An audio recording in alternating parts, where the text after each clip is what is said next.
హల్లెలూయా.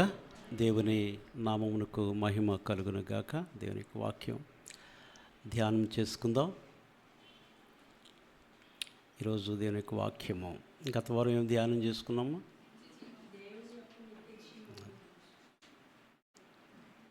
యేసుక్రీస్తుని ఎరుగుటయే నిత్య జీవము గురించి మనం ధ్యానించే ఉదయకాలం మందు బేతేలు యొక్క అనుభవం మనం ధ్యానం చేసుకుంటున్నాం కనుక చాలా జాగ్రత్తగా దృష్టిలో ఉంచుకుని దేవుని యొక్క వాక్యాన్ని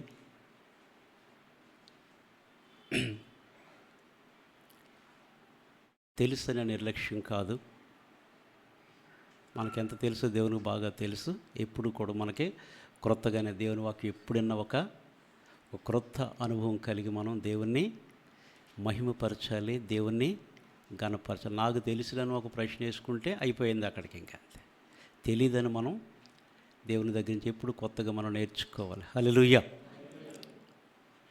బైబిల్ ఒక మాట ఉన్నది, మత్తయి సువార్త 13వ అధ్యాయము 23వ వచనం.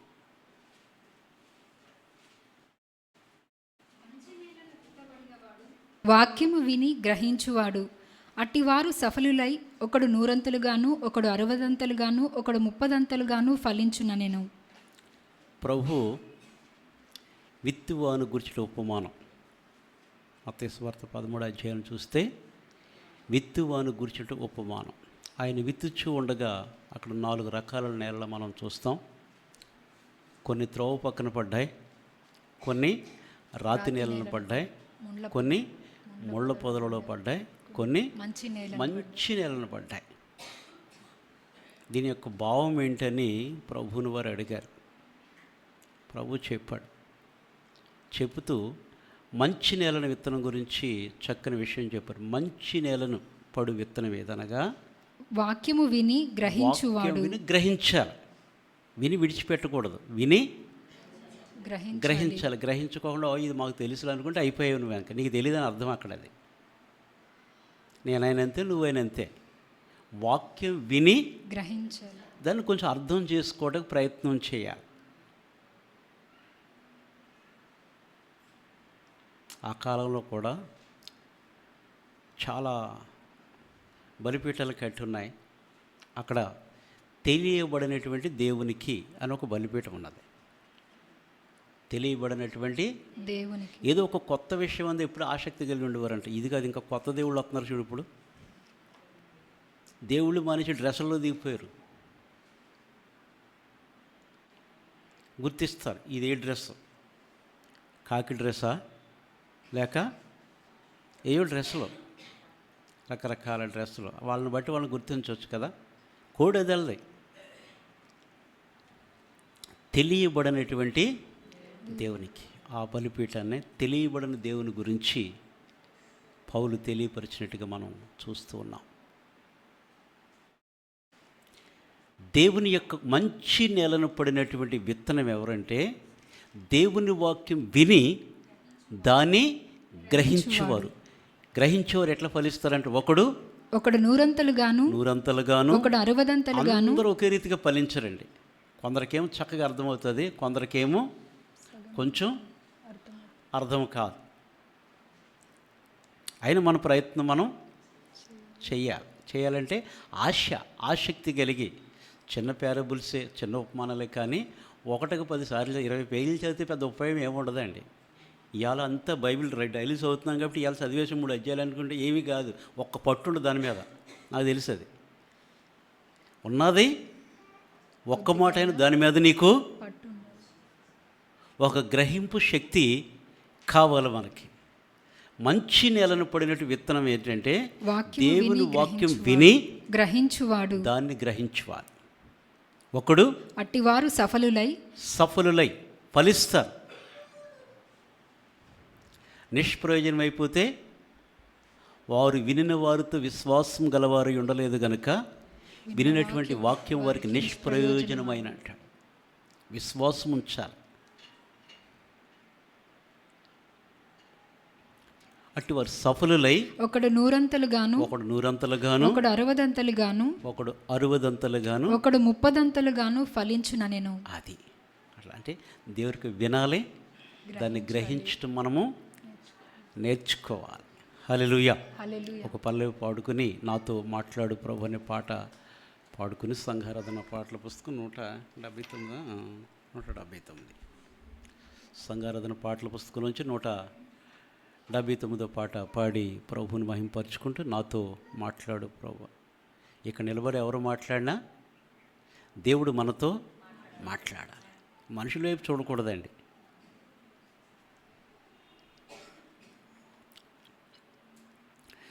నాతో మాట్లాడు ప్రభువా,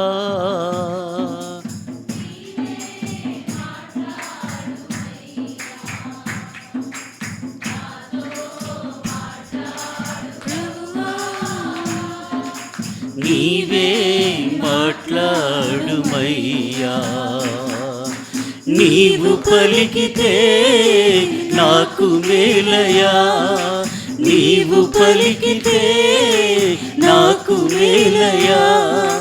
నీ దర్శనమే నాకు చాలయా, నీ దర్శనమే నాకు చాలయా. నాతో మాట్లాడు ప్రభువా,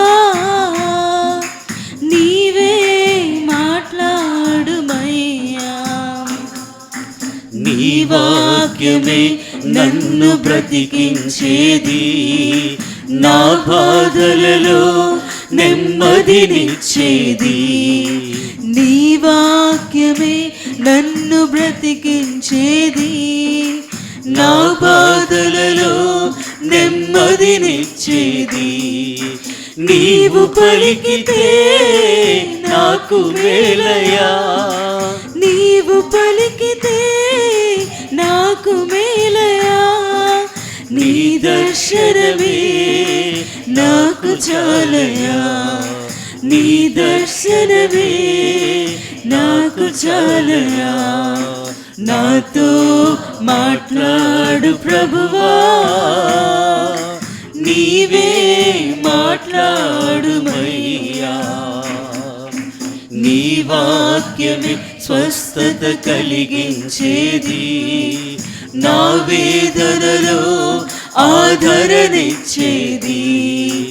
నీ వాక్యమే స్వస్థత కలిగించేది, నా వేదనలో ఆదరణిచ్చేది.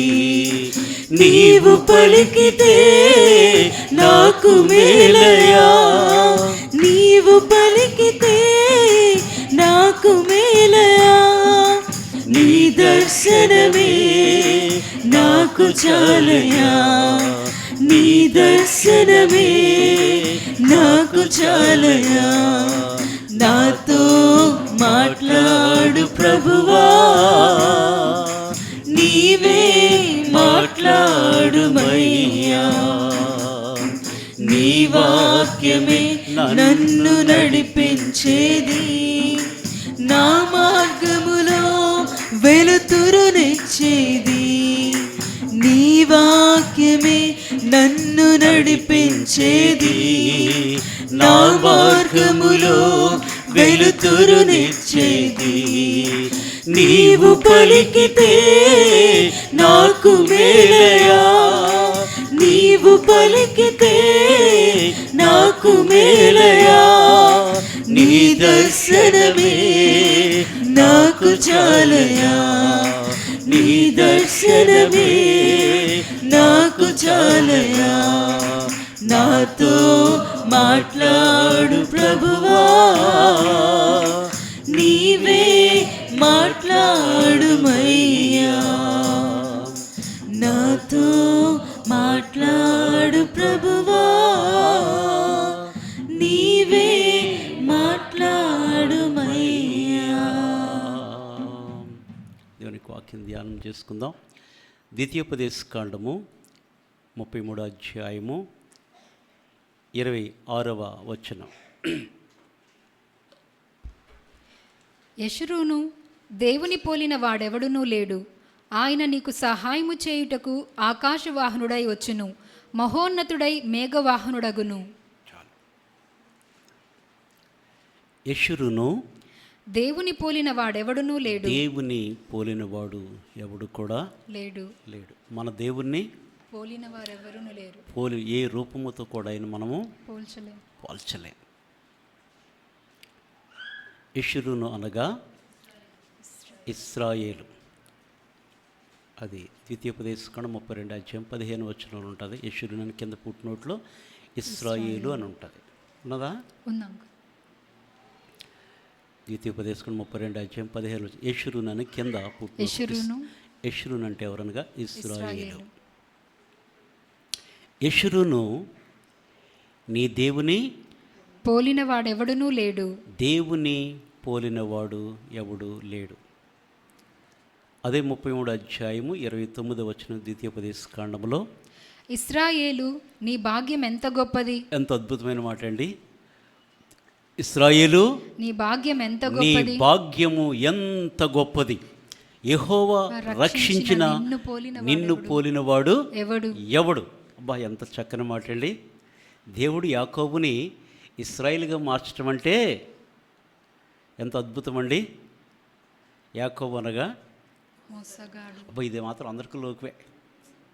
తప్పు ఎవరు చేశారంటే ఆదాము, మేం కాదు.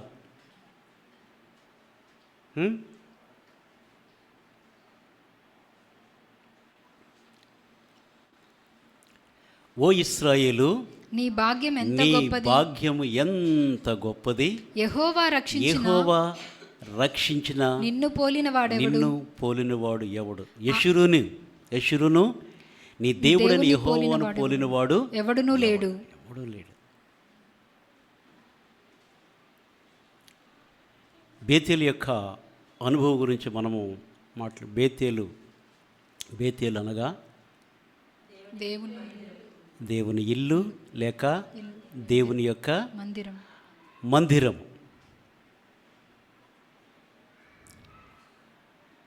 దేవుని వాక్యం ధ్యానం చేసుకుందాం.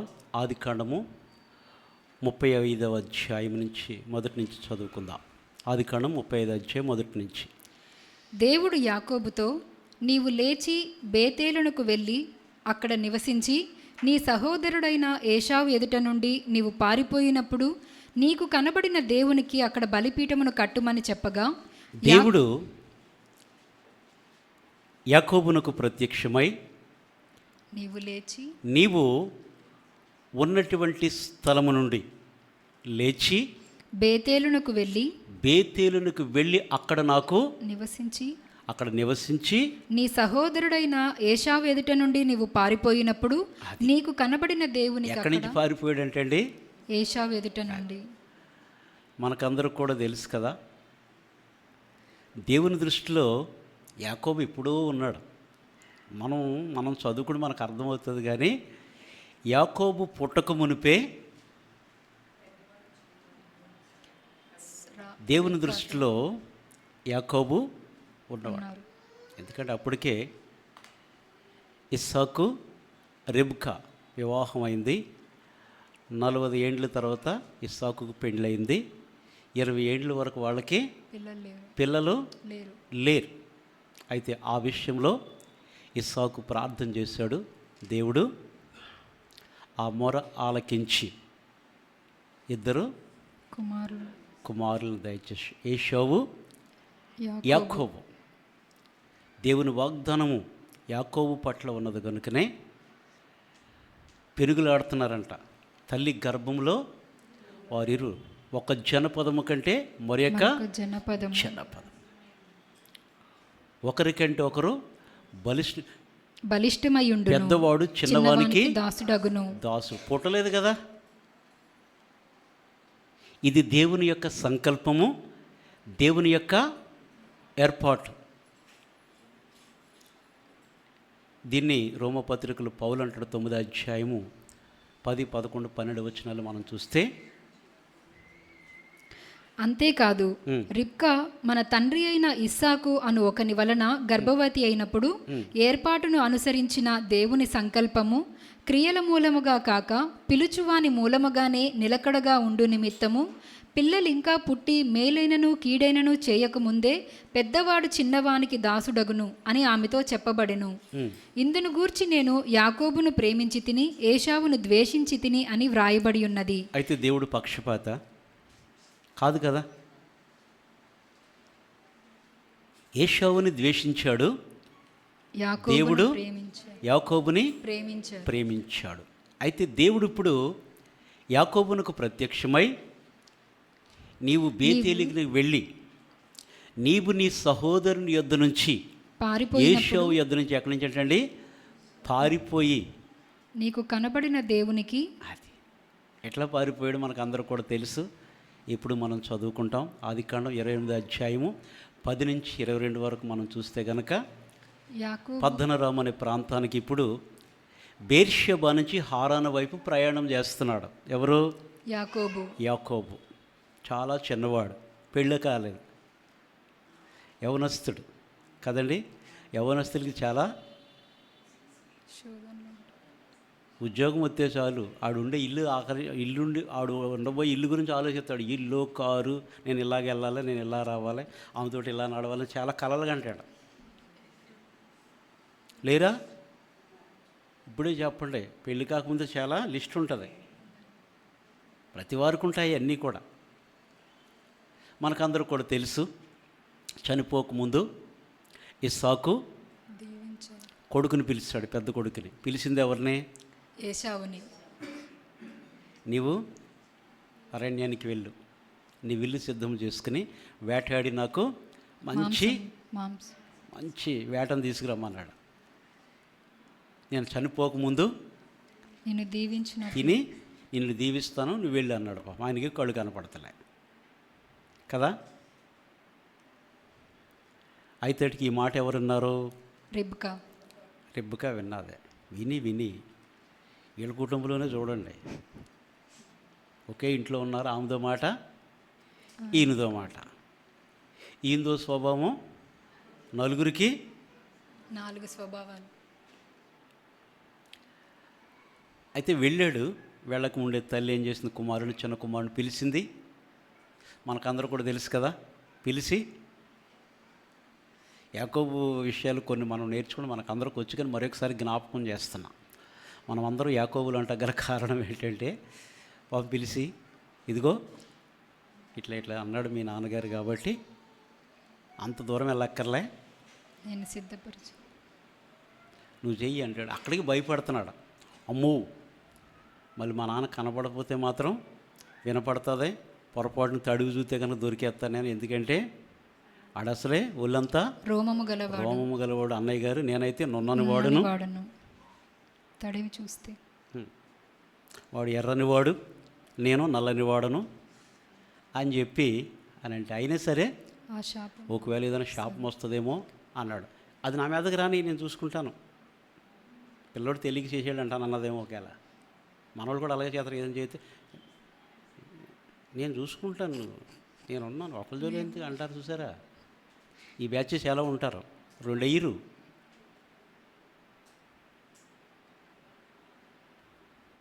అనేటప్పటికీ సరే వచ్చాడు. ఆయన వచ్చేటప్పటికే చేసేసింది, సిద్ధం చేసాడు. ఇది నీకు ఎంత తొందరగా దొరికింది నాయనా, అయ్యా రా అంటాడు. వచ్చాడు. వచ్చి స్వరం మాత్రం యాకోబుది, చేతులు మాత్రం ఏశావు. తడుగు చూశాడు. నా కుమారుడు కావో లేదు, ముద్దు పెట్టుకుంటూ రమ్మంటే వచ్చాడు. తడుగు మొత్తం మీద జరిగింది ఏదో జరిగిపోయింది. వచ్చేటప్పటికి 2 పోగొట్టుకుని, జ్యేష్ఠత హక్కు పోగొట్టుకున్నాడు. ఏశావు ఇశ్రాయేలుకి ప్రథమ ఎవరండి? జ్యేష్ఠుడే. ప్రథమ సంతానం జ్యేష్ఠుడికి ఆ హక్కు ఉంటుంది. అది పోగొట్టుకున్నప్పుడు దీవుని కూడా 2 పోగొట్టేసుకున్నాడు. ఏడ్చాడు, భయంకరంగా ఏడ్చాడు ఏశావు. నాకు ఏది లేదని ఏడ్చి అలసిపోయాడు. కోపం వస్తూ ఉన్నది, లాభం లేదు, ఎప్పటికైతే సరే నేను చంపేస్తాను, కక్ష తీర్చుకుంటాను అన్నాడు. కాబట్టి ఈ విషయం తెలిసి మరి ఏం చేశారంటే ఇక్కడ ఉంటే నేను చంపేస్తాను, ఒకే దినాన్ని మీ ఇద్దరు నేను పోగొట్టుకో ఎందుకు పోగొట్టుకోవాలి, ఒకే దినాన్ని మీ ఇద్దరిని ఎందుకు నేను ఒకడు కొట్టుకు సత్యం ఫస్ట్ నుంచి అదే కదండి. పాపం ఆయన అర్పణ అర్పించాడని ఈయన అర్పణ అంగీకరించలేదని చంపేశారు పొలంలో ఉన్న బ్రదర్ కయ్యన్ గారు హేబేల్ బ్రదర్ హేబేల్ గారిని. అట్లాగే ఇక్కడ కూడా జరుగుతుంది. ఎందుకు వచ్చింది, నువ్వు వెళ్ళిపో నేను చూసుకుంటానని చెప్పి పద్దనరాములో ఉన్నటువంటి మేనమామ ఇంటికి పంపించేసింది. ఇప్పుడు ఆదికాండం 28 అధ్యాయం 10 నుంచి మనం చూసినాడు, యాకోబు బేర్షెబా నుండి బయలుదేరి హారాను వైపు వెళ్ళుచు ఒక చోట చేరి ప్రొద్దుగుంకినందున అక్కడ ప్రొద్దుగుక్కింది. యవ్వనస్తుడు ఎంతో భయంతో వెళ్తున్నాడు. అక్కడేం మేనమాము, ఎట్లయినా మేనమాముని చూస్తే ఎట్లా అనిపిస్తుంది, తండ్రి తర్వాత తండ్రిగా ఉంటారు కదా సాధారణ మేనమాములు అంటే తండ్రి తర్వాత తండ్రి సమానులు అని వెళ్తున్నాడు. వెళుతూ ఉండగా ప్రయాణంలో ఏమైందంటే అండి, ప్రొద్దుగుంకినందున అక్కడ ఆ రాత్రి నిలిచిపోయి ఆ చోటి రాళ్లలో ఒకటి తీసుకొని తనకు తలగడగా చేసుకొని అక్కడ పండుకొని, ఆ చోటి రాళ్లలో ఒకటి తీసుకుని దానినంట తలగడగా చేసుకొని అక్కడ పండుకున్నాడు ఆ రాత్రి. మీరు ఊహించండి ఎట్లా ఉంటుందో, ఒక్కడే ఎన్ని ఆలోచనలు ఉంటాయో కదా. ఇంటి నుంచి వచ్చేసాడు, ఒక పక్క చూస్తే అన్న కోపంతో ఉన్నాడు, తండ్రిని మోసం చేసాడు, తల్లి వెళ్ళిపోమంది, అక్కడ వెళ్ళే పరిస్థితులు ఎట్లా ఉంటాయో తెలియదు. కానీ బయలుదేరి వచ్చేసాడు. వచ్చి ప్రొద్దుగుంగిపోయింది. ప్రొద్దుగుంగిన తర్వాత అక్కడ కొన్ని రాళ్ళు ఉంటే ఒక రాయి తీసుకుని దాన్ని తలగడగా చేసుకొని పండుకొనెను.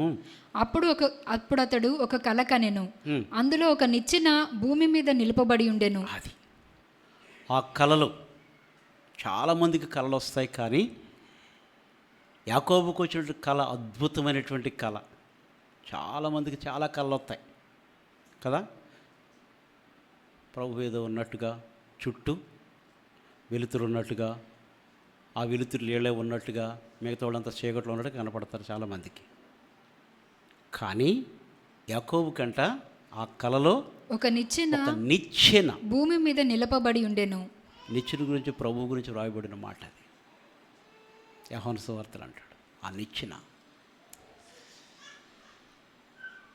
నిచ్చెన ఉన్నదంట. ఆ నిచ్చెనకి ఏముందంటే అండి, దాని కొన ఆకాశమునంటెను, దాని మీద దేవుని దూతలు దిగుచూ కనబడదు. గొప్ప దర్శనం. హల్లెలూయా. అది దర్శనం అంటే దేవుని దూతలో దిగుచూ ఉన్నారంట. మరియు యెహోవా దానికి పైగా నిలిచి, నేను నీ తండ్రి అయిన అబ్రహాము దేవుడు మాట్లాడుతున్నాడు, నేను నీ తండ్రి అయిన అబ్రహాము దేవుడును ఇస్సాకు దేవుడైన యెహోవాను. ఆ రీతిగా దేవుడు పరిచయం చేసుకున్నాడు. మోషేకు కూడా మండుచున్న పొదలో ఉన్నప్పుడు దేవుడు అట్లాగే పరిచయం చేసుకున్నాడు. అబ్రహాము దేవుడును, ఇస్సాకు దేవుడును, యాకోబు దేవుడును. ఇక్కడ నీ తండ్రి అయిన అబ్రహాము దేవుడును ఇస్సాకు దేవుడైన యెహోవాను నీవు పండుకొని ఉన్న ఈ భూమిని నీకును నీ సంతానమునకును ఇచ్చెదను. అది నీవు పండుకున్నావు చూస్తావు, ఈ స్థలం నీది కాదు. ఒక ప్రయాణం చేస్తే అక్కడ పండుకున్నావు అంతే, కానీ నేను నీకు ఇది నీకును ఇచ్చేదను. మనకందరు కూడా తెలియదు, ఇశ్రాయేలు చరిత్ర కదండి. వాళ్ళకి స్వాతంత్రం వచ్చి మన తర్వాత సంవత్సరం వచ్చింది. 1947 ఆగస్టు 15కి మనకు వచ్చింది. 1948 మే 14కి వాళ్ళకు వచ్చింది. నీవు పండుకున్నటువంటి ఈ స్థలమును, నేను ఈ భూమిని నీకును నీ సంతానమునకును ఇచ్చేదను. నీ సంతానము భూమి మీద లెక్కకు ఇసుక రేణువుల వలె నగును. అబ్బా, యాకోబు యొక్క సంతానం అని దేవుడు వాగ్దానం చేసి అబ్రహాంకి ఏమి ఇచ్చాడు? అబ్రహాంకి ఎంతమందిని ఇచ్చాడు? ఒక కొడుకునే కానీ ఇచ్చాడు. ఇస్సాకుకి 2 ఇచ్చాడు కదా. అది మనం చూస్తాం. అబ్రహాంకి 2 ఇచ్చాడు, కానీ దేవుడు ఒకరిని ఏర్పాటు చేసుకున్నారు. ఒకళ్ళేమో ఇష్మాయేలు, ఇస్సాకు. ఏశావు, యాకోబు. అయితే ఈ భూమిని నీకు నేను ఇచ్చిదను, నీ సంతానము భూమి మీద లెక్కకు ఇసుక రేణువల వలె నగును. నీవు పడమటి తట్టును, తూర్పు తట్టును, ఉత్తరపు తట్టును, దక్షిణపు తట్టును వ్యాపించెదవు. భూమి యొక్క వంశములన్నీయు నీ మూలముగాను నీ సంతానము మూలముగాను ఆశీర్వదింపబడును. ఇదిగో నేను నీకు తోడయుండి నీవు వెళ్ళు ప్రతి స్థలమందు నిన్ను కాపాడుచు. అది 15 వచనం. అది ఇదిగో నేను నీకు తోడయుండి, నేను నీకు తోడయుండి. దేవుని యొక్క తోడు. నేను నీకు తోడయుండి నీవు వెళ్ళు ప్రతి స్థలమందు, నువ్వు ఏ స్థలానికి వెళ్ళినా ప్రతి స్థలమందు నిన్ను కాపాడుచు, నిన్ను కాపాడుచు. ఈ దేశమునకు నిన్ను మరలా రప్పించెదను. అది వాగ్దానం. నీకు తోడై ఉంటాను, నువ్వు వెళ్ళి ప్రతి స్థలంలో కూడా నేను నీతో వస్తాను, నిన్ను నేను కాపాడుతాను. ఒకడు తను కనురెప్పను కాయిస్తున్నట్టుగా దేవుడంట కాపాడతాడని, మిమ్మల్ని ముట్టినవాడు నీ కనుగుడ్డు ముట్టినవాడు సమానమైన ఘనత తెచ్చుకుని దేవుడంట తన బిడ్డలనైనా కాపాడతాడు. కోడి తన పిల్లలను, గ్రద్ద తన రెక్కల కింద రెక్కలపై ఏ రీతిగా తన పిల్లలను మోస్తుంది, ఆ రీతిగా దేవుడంట కాపాడేటటువంటి దేవుడు. మనం ఎవ్వరూ మన పిల్లలను కాపాడలేమండి. మనం కాపాడుతామంటే భయంతో కాపాడతాం. ఇంకా రాలేదు, ఎక్కడికి వెళ్ళారు, ఇంకా టైం అయిపోయింది, ఇంకా రాలేదు. కొందరు ఆడు ఎప్పుడు వచ్చి తిరిగి వస్తాడు, గాలి తిరిగి అది ఉంటుంది, అది కూడా ఉంటుంది.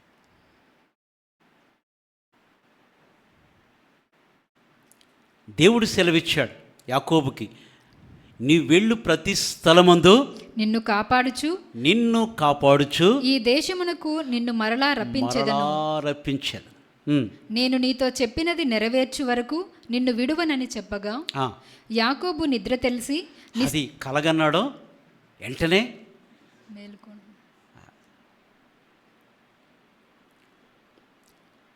మనకు వస్తూ ఉంటాయి ఎప్పుడప్పుడు. మొన్న గురువారం నేను హాస్పిటల్కి వెళ్ళొచ్చాను. వెళ్ళొచ్చిన తర్వాత ఒకసారి అరెస్ట్ వచ్చేది, నిద్ర రాదా, నీరసం ఉంటుంది. 2, 3 అవుతుంది, పగలే సడన్ వేసి ఎప్సబా అన్న. ఏంటంటే అమ్మో టైం ఎంత అయిపోయింది, నేను డయాలసిస్కి వెళ్ళాలని నా ఉద్దేశం వేరు. ఆ నిద్ర మీద బలహీనత మీద ఏమవుతుందో తెలియక హాస్పిటల్కి వెళ్ళిపోవాలని. ఒకసారి మనం అలసిపోయి నిద్రపోతే బ్రష్ చేసి ఏం చేసేస్తారు పట్టపగలు 3 గంటలకి. అమ్మ ఇప్పుడే తెల్లారిందేమో అని. అంటే అట్లా ఉంటుంది ఒక్కొక్కసారి మన మనసు, ఏదో రకరకాల ఆలోచనలు. నిద్ర తెలిసి నిశ్చయముగా యెహోవా ఈ స్థలమందున్నాడు, దేవుడు ఈ స్థలమందున్నాడు. ఆమేన్ అని అది నాకు తెలియకపోయేననుకొని భయపడి ఈ స్థలము ఎంతో భయంకరము. భయపడ్డాడు. దేవుని సన్నిధిని బట్టి భయపడి ఈ స్థలము ఎంతో భయంకరము, ఇది దేవుని మందిరమే గాని వేరొకటి కాదు. ఇది దేవుని మందిరమే కానీ వేరొకటి కాదు. పరలోకపు గవిని ఇదే అనుకొనేను. పరలోకపు గవిని. ఎంత గొప్ప అనుభవాలు చూడండి. ఆ యొక్క నిషిద్ధి రాత్రిలో, మధ్యరాత్రి వేళ కలగన్నాడు. చుట్టూ ఎవరు లేరు.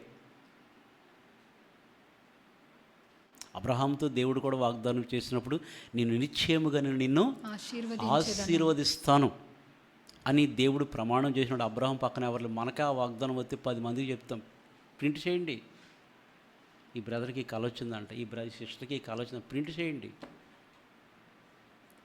ఎవరు లేరు తనతో చెప్పుకోవటానికి.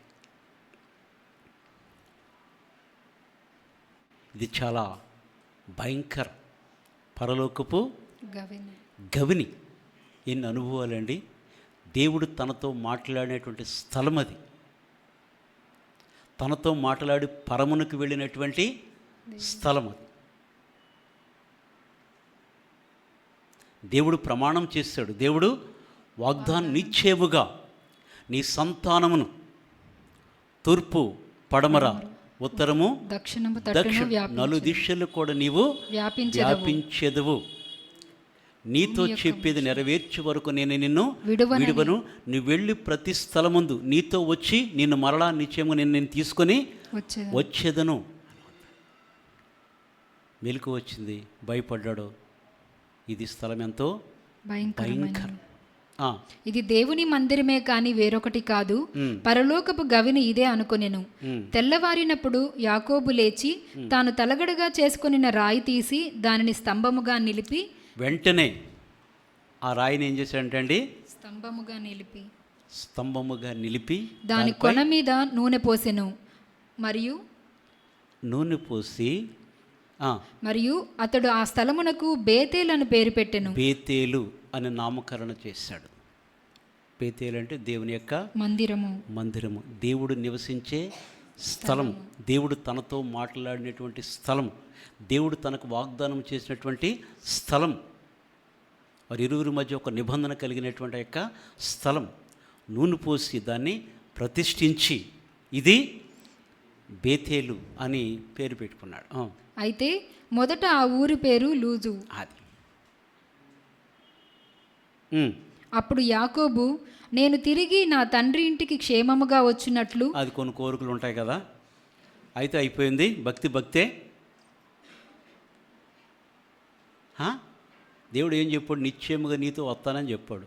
మళ్ళీ నువ్వు నాకు కొన్ని కోరికలు, ఇది ఇద్దాం అనుకున్నాను, అప్పుడే అనుకున్నాను, కానీ ఎడమ చేయి ఇవ్వద్దు అన్నది, కుడి చేయి మాత్రం తీర్తా ఉన్నది అంటూ ఉంటుంది. అట్లాగా కొన్ని కోరికలు ఉంటాయి. అసలు దేవునికి ఇద్దాం అంటున్నాం కానీ అన్నట్టుగా ఇప్పుడు ఏమంటున్నాడండి, నేను తిరిగి నా తండ్రి ఇంటికి క్షేమముగా వచ్చినట్లు. దేవుడే తీసుకొస్తారు వాగ్దానం చేస్తే, ఇంకా ఆయన వాగ్దానాలకు మళ్ళీ మన ఎందుకు అక్కడ, తిరిగి క్షేమముగా వచ్చినట్లు.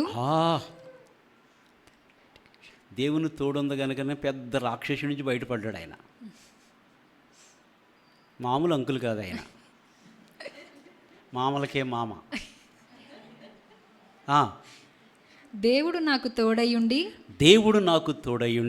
నేను వెళ్ళుచున్న ఈ మార్గములో నన్ను కాపాడి తినుటకు ఆహారమును ధరించుకున్నటకు వస్త్రములను నాకు దయచేసిన ఎడల. ఈ రెండే కోరుకున్నాడు ఆయన, తినటానికే ఆహారమును, ఏ పూటకా పూట అంత భోజనం, ధరించుకోటకి వస్త్రములను దయచేసిన ఎడల యెహోవా నాకు దేవుడయుండును. అది ఇస్తేనే దేవుడు, ఇవ్వకపోతే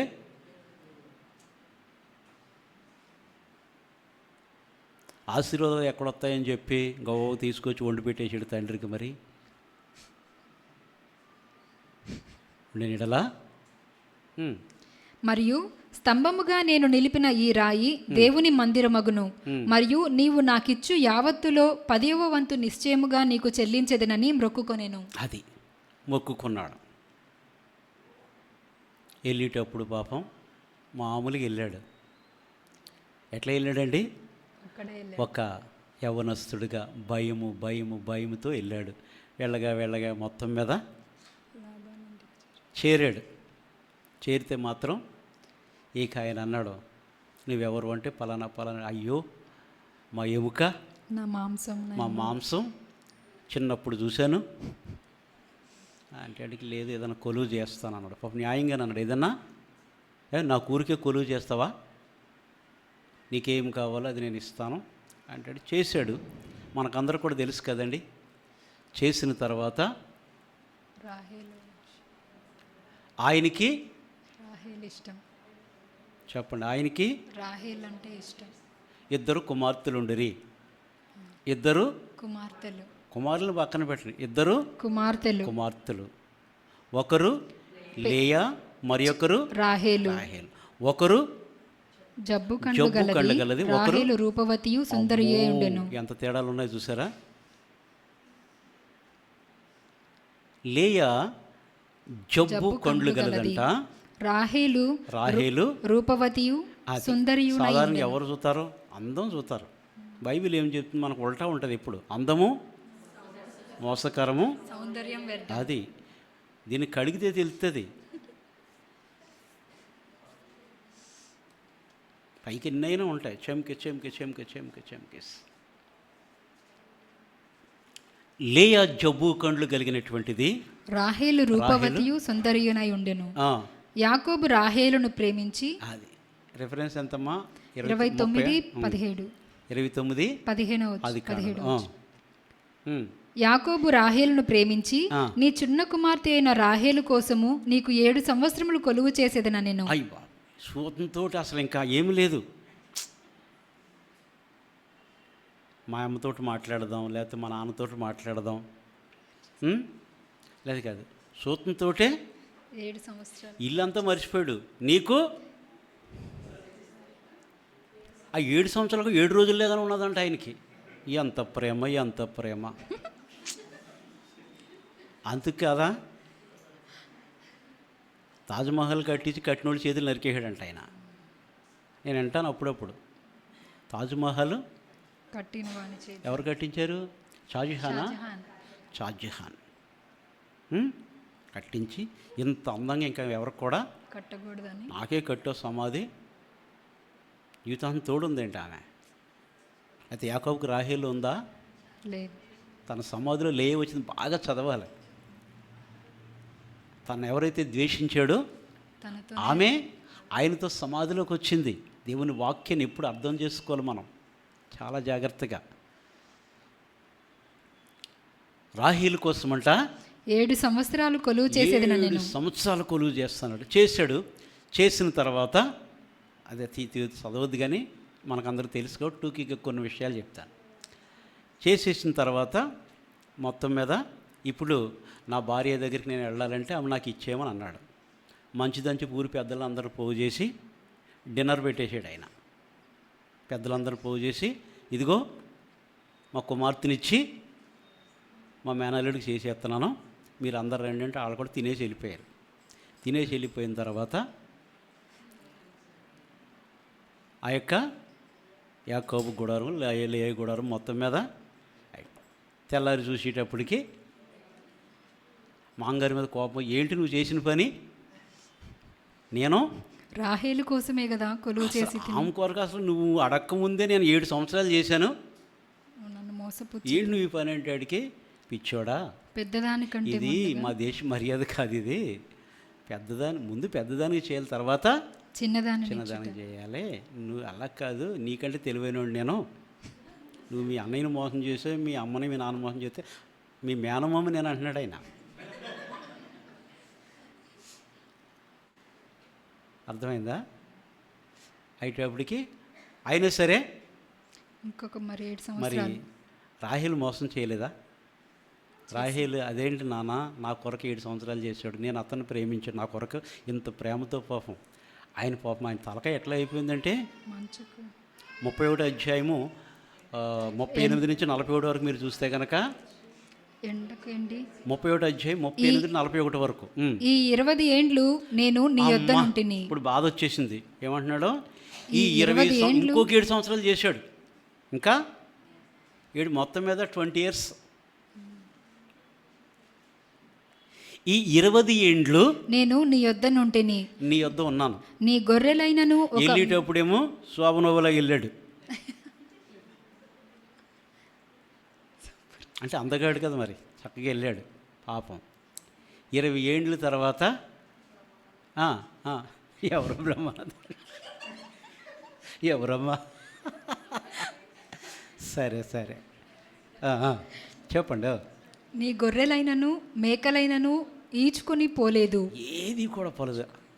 పగలు రాత్రులు కళ్ళల్లో ఒత్తులు పెట్టి చూసుకున్నాడు. కునికేసేవాడు కాదు. మా మాంగారు ఏది పోతే మళ్ళీ నన్ను నష్టం పెట్టుకోమంటాడు, అసలు వీడు చండాలుడు అనుకుంటున్నాడు. నిద్రపోయేవాడు కాదు, నిద్ర వస్తే కళ్ళు కడుక్కునేవాడేమో. ఈ 20 ఏండ్లు నీ గొర్రెలైనను మేకలైనను ఈచుకొని పోలేదు, ఏది కూడా పాడవలేదు. నీ మంద పొటేళ్లను నేను తినలేదు. దుష్ట మృగముల చేత చీల్చబడిన దానిని నీ యొద్దకు తేక ఆ నష్టము నేనే పెట్టుకొంటిని. పగటి యందు దొంగలింపబడిన దానినేమి రాత్రి యందు దొంగలింపబడిన దానినేమి నా యొద్ద పుచ్చుకొంటివి. నేను ఈలాగుంటిని, పగటి ఎండకును రాత్రి మంచుకును. రూపం చెప్తున్నాడు. పగటి ఎండకును రాత్రి మంచుకును నేను క్షీణించిపోతిని. సన్ స్ట్రోక్ కూడిన దానికి ముఖం ఎలా ఉంటుంది? వడదెబ్బ ఎట్లా ఉంటుందో తెలుసు కదా. వడ తింటే అది వేరు, వడదెబ్బ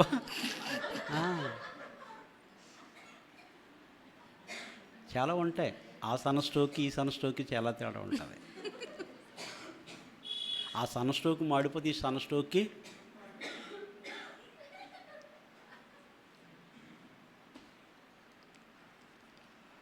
పగటి ఎండకును పగటి ఎండకును రాత్రి మంచుకును నేను క్షీణించిపోతిని. అది నిద్ర నా కన్నులకు దూరమాయెను. అయ్య బాబోయ్ పాపం. నిద్ర నా కన్నులకు దూరమాయెను. ఇది వరకు నీ ఇంటిలో 20 ఏండ్లు ఉంటిని. నీ 2 కుమార్తెల నిమిత్తము 14 ఏండ్లును, నీ మంద నిమిత్తము 6 ఏండ్లును నీకు కొలువు చేసి తిని. అయినను నీవు నా జీతము 10 మార్లు మార్చితివి. అయినా సరే ఉంది బైబిల్లో. హోషేయ తీయవసలేదు కానీ హోషేయ 12:12 అంటాడు, భార్య కావలనని ఇశ్రాయేలు కొలువు చేసిన, యాకోబు కొలువు చేసిన అంటాడు. భార్య కావలనని. భార్య ఇలరేఖం అంటారు చూసారా? ఇలరేఖానికి వెళ్తే మామూలుగా ఉండదు ఇంకా.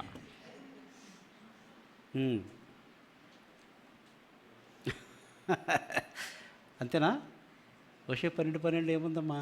యాకోబు తప్పించుకొని సిరియా దేశంలోనికి పోయెను, భార్య కావలనని ఇశ్రాయేలు కొలువు చేసెను. భార్య నిమిత్తం అంట కొలువు చేసెను. 20 ఏండ్లు 10 మార్లు జీతం మార్చాడు.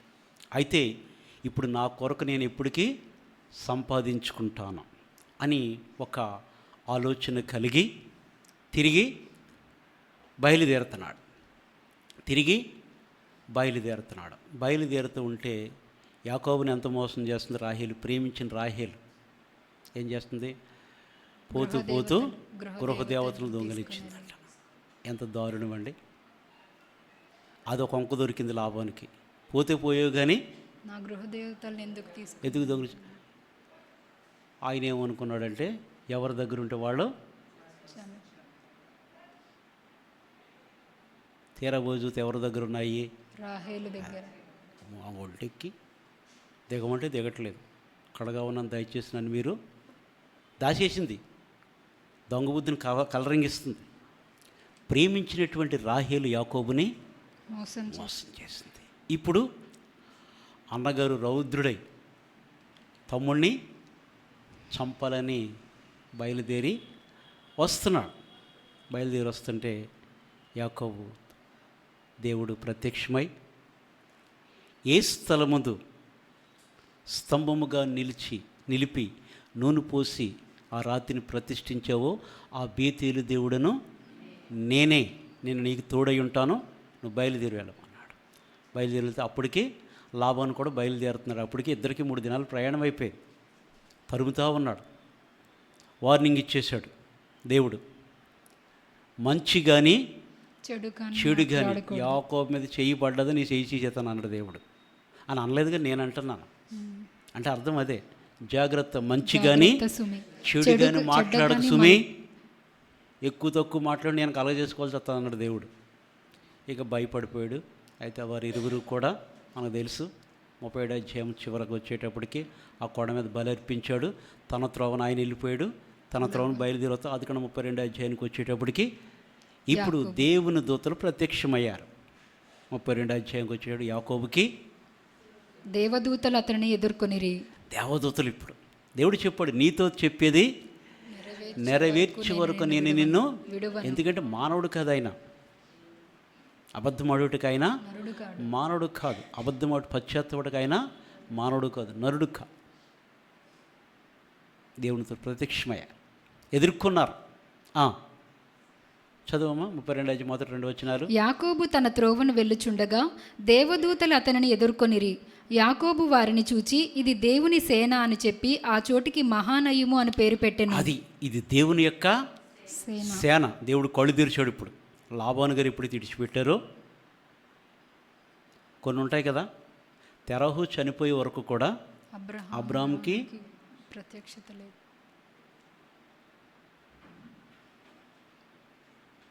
ఇది దేవుని సేన, దేవుని కాపుదల, దేవుని సైన్యం యాకోబు చుట్టూ ఉన్నది. ఇప్పుడు యాకోబు దేవుడు ఎంతగా మార్చేస్తా అంటే ఇశ్రాయేలుగా మారుస్తున్నాడు. ఇక్కడి నుంచి మనకు అందరూ కూడా తెలిసి 24 వచ్చాను 32 24 వచ్చాను మనకు అందరూ కూడా తెలిసిన మాట. ఇప్పుడు యాకోబు వాళ్ళందరినీ పంపించాడు. ఎబ్బోకు రేవు దాటి ఒక్కడే మిగిలిపోయాడు. ఒక నరుడు తెల్లవారు వరకు అతనితో పెనుగులాడెను. దేవునితో ఏం చేస్తున్నాడు? పోరాటం చేస్తున్నాడు. ఇరువురికి సంభాషణ జరుగుతుంది. చదువు త్వరగా. తాను అతన్ని గెలవకుండుట చూచి తొడగూటి మీద అతనిని కొట్టెను. అప్పుడు అతడు ఆయనతో పెనుగులాడుట వలన యాకోబు తొడ గూడవసిలెను. ఇక అప్పటి నుంచి చేతికర్ర చేతికి వచ్చేసింది పాపం ఆయనకి. ఒకర్ ఇట్లాగా అనుకునేవాడంట పాపం. అతని వృద్ధాప్యంలో కూడా ఇశ్రాయేలు అవసాన కాలంలో తన చేతికర్ర మొదల మీద ఆనుకొని తన బిడ్డలను దీవించాడు. తొడగూటి వసిలిపోయిందంట. ఆయన తెల్లవారుచున్నది గనుక నన్ను పోనిమ్మనగా అతడు నీవు నన్ను ఆశీర్వదించితేనే గాని నన్ను ఆశీర్వదిస్తేనే కానీ నేను నిన్ను పోనీయనెను. ఆయన నీ పేరేమని అడుగగా అతడు యాకోబు అని చెప్పెను. యాకోబు అనగా మడిమెను పట్టుకునేవాడు లేక మోసగాడు. తల్లి గర్భంలో ఉన్నప్పుడే తన యొక్క సహోదరుని యొక్క మడిమ అన్న యొక్క మడిమను పట్టు ఎక్కడికి వెళ్తారు నువ్వు ఇలా పట్టుకున్నాడంట. అంటే పోరాట యోధుడు అనమాట. మగసిరి గలవాడై హోషేయ 12:3-4 చూస్తే యాకోబు మగసిరి గలవాడై దూతతో పోరాడి జయమొందెను. కన్నీళ్ళు విడిచి బేతేలు అతనే బ్రతిమాలుకొనని ఉంటుంది హోషేయ 12:3-4 చూస్తే. మగసిరి గలవాడు అతడు దేవునితో పోరాడెను. అతడు దూతతో పోరాడి జయమొందెను. అతడు కన్నీరు విడిచి అతని బతిమాలెను. బేతేలులో ఆయన అతనికి ప్రత్యక్షమాయెను. హోషేయ కదమ్మా, ఆదికాండం చదువు. నీవు నన్ను ఆశీర్వదించితేనే గాని నిన్ను పోనీయనెను. ఆయన నీ పేరేమని అడుగగా అతడు యాకోబు అని చెప్పెను. అప్పుడు ఆయన నీవు దేవునితోనూ మనుషులతోనూ పోరాడి గెలిచితివి గనుక. పోరాట యోధుడు. దేవునితోనూ మనుషులతోనూ పోరాడి గెలిచితివి గనుక ఇక మీదట నీ పేరు ఇశ్రాయేలే గాని. ఇశ్రాయేల్. దేవుడు అందుకే పేర్లు పెట్టుకున్నాడు. నాకు ఆ మాటలు చదివినాడు ఎంత ధైర్యం, ఎంత సంతోషం అనిపిస్తుందో. ఏంటమ్మా ఏమైందా? చూస్తున్నారేంటి అందరూ అటు ఇటు? యెషయా గ్రంథంలో అంటాడు. యెషయా గ్రంథం 41:21, 44:6 అంటాడు. ఆ రెండు మాటలు చాలా అద్భుతంగా ఉంటాయి. యెషయా గ్రంథము 41:21, 44:6. వ్యాజ్యమాడుడని యెహోవా అనుచున్నాడు, నీ రుజువు చూపించుడని యాకోబు రాజు చెప్పుచున్నాడు. యాకోబు రాజు దేవునికి మరి ఒక పేరేంటండి? యాకోబు రాజు. యాకోబు రాజు 44:6. ఇశ్రాయేలీయుల రాజైన యెహోవా, వారి విమోచకుడైన సైన్యములకు అధిపతియగు యెహోవా ఇలాగు సెలవిచ్చుచున్నాడు. ఇశ్రాయేలీయుల రాజు అయినటువంటి యెహోవా. యాకోబు రాజు. ఎంత చక్కని నామకరణాలండి. ఇక మీదట నీ పేరు ఇశ్రాయేలే కానీ యాకోబు అనబడదు. అది కాదు. అప్పుడు యాకోబు నీ పేరు దయచేసి తెలుపమనెను. అందుకు ఆయన నీవు ఎందు నిమిత్తము నా పేరు అడిగితివని చెప్పి అక్కడ అతన్ని ఆశీర్వదించెను. పేరు చెప్పలేదు కానీ దేవుడు ఆశీర్వదించాడు. గిద్యోను కూడా అదే అనుభవం జరుగుతుంది. న్యాయాధిపతులు 6 అధ్యాయాలు మనం చూసినప్పుడు చదవాల్సిన అవసరం లేదు కానీ అయితే అక్కడ అతనిని ఆశీర్వదించెను. యాకోబు నేను ముఖాముఖిగా దేవుని చూచి తిని అయినను నా ప్రాణము దక్కినదని ఆ స్థలమునకు పెనూయేలు అని పేరు పెట్టెను. అది ఈ అనుభవం కావాలి నీకు నాకు. దేవుని వాక్యం చదువుతా ఆ ప్రత్యక్షత మనకు కావాలంటే దేవుని అంట ముఖాముఖిగా చూచి అయినను నా ప్రాణం దానికి దక్కినది. అమ్మో, ఆయన చూసిన నరుడు ఎన్నడూ కూడా బ్రతకలేడు. ఆయన అంత పరిశుద్ధుడు. ఆయన గురించి మరి ఒక మాట, నిత్య నివాసి. యెషయా 57:15 అంటాడు, నిత్య నివాసి, పరిశుద్ధుడు, మహోన్నతుడు, మహాగణుడు, నిత్య నివాసి, మహోన్నతమైన స్థలంలో నివసించేవాడు. ఆయన దీనుల యొద్ద ఆయన వినయము గలవారి యొద్ద ఆయన నివసిస్తానని వాగ్దానం చేసినటువంటి దేవుడు. ఈ దేవుణ్ణి ఆయనను నా ప్రాణం దక్కింది అని చెప్పి ఆ స్థలానికి ఏంటంటే పెనూయేలు అని పేరు పెట్టును. అతడు పెనూయేలు నుండి సాగిపోయినప్పుడు సూర్యోదయమాయెను. అది తెల్లారింది. ఇంకా నైట్ అంతా దేవునితో పెనుగులాడు. దేవునికి ఆయన దేవుడు ఆయన్ని తోడయ్యుండి ఆయనను ఆశీర్వదించి మనకందరూ కూడా తెలుసు. అయితే మనం చదువుకునేది ఏంటంటే 32 అధ్యాయులు మనం చూస్తే 35 అధ్యాయం.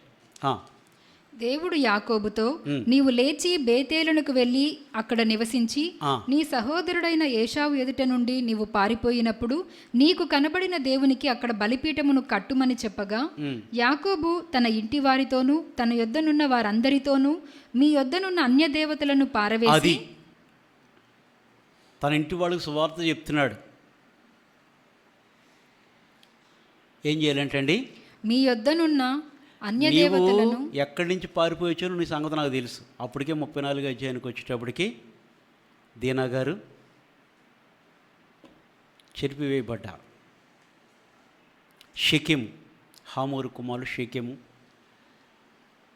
హామోరు కుమారుడు ఏం చేశాడు? ఆ రాజు కుమారుడు ఆమెను ఇష్టపడ్డాడో చేయమన్నాడు. పాపం వెళ్ళి బతిమాలుకున్నాడు, మేమే ఎదురు కట్నం ఇస్తాం, మీ అమ్మాయిని మాకు ఇవ్వండి, మా వాళ్ళు మీరు చేసి మీరు ఇక్కడ ఉండండి, మీకు ఏం కావాలో తీసుకోండి, ఈ రాజ్యం అంతా మాదే అన్నారు.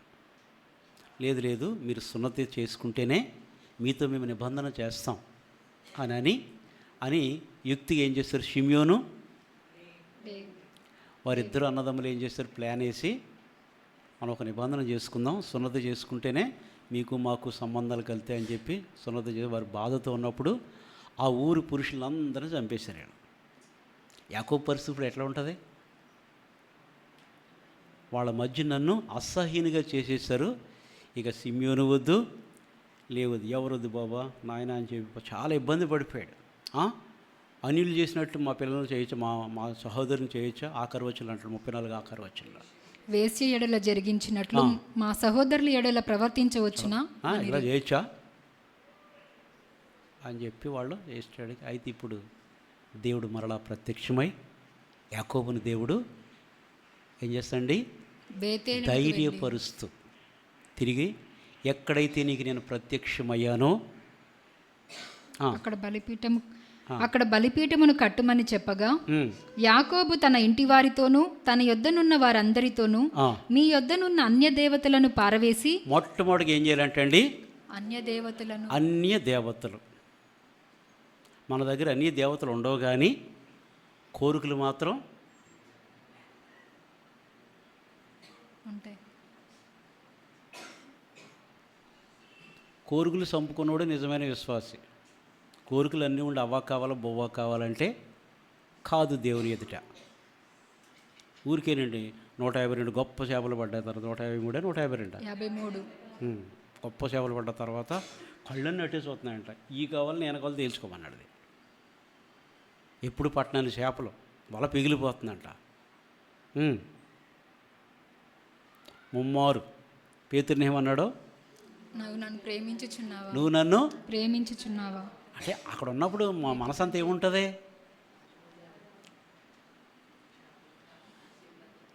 కోరికలు చాలా ఉంటాయి కదా. అట్లాగా మొట్టమొదటి తన ఇంటి వారితో తన వద్ద ఉన్న వారు అందరితో పనివారు కూడా ఉన్నారు. తన ఇంటి వారు అందరితో ఏమన్నాడు? మొట్టమొదటిగా మీరు మీ యొద్దనున్న అన్య దేవతలను పారవేసి. అన్య దేవతలను పారవేసి. బైబిల్లో మనం చూస్తాం, ఈ చాలా ఉదాహరణలు ఉన్నాయి, బైబిల్లో ఉన్నాయి. సమూయేలు కాలంలో కూడా 1 సమూయేలు 7వ అధ్యాయము 3వ వచనంలో మీరు చూస్తే, సమూయేలు ఇశ్రాయేలీయులందరితో ఇట్లనెను. అది ఒక్కళ్ళతో కాదు,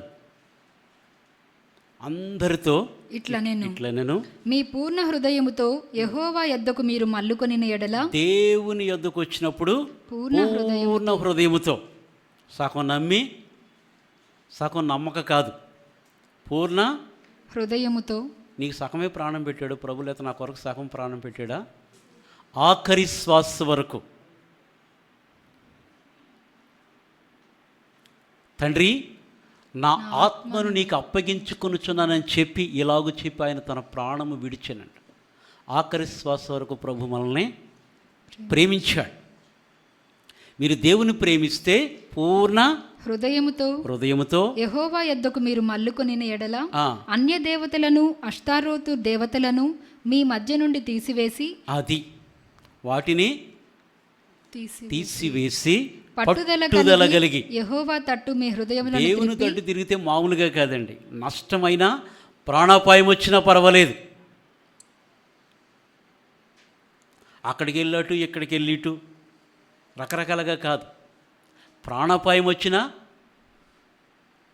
ఎందుకంటే చచ్చిపోతే, నేను ఇప్పుడు చచ్చిపోయాను అనుకో, నేను ఎక్కడికి వెళ్తాను? దేవుని సన్నిధికి. వెళ్ళొద్దు అన్నట్టు ఉంది మీ పని.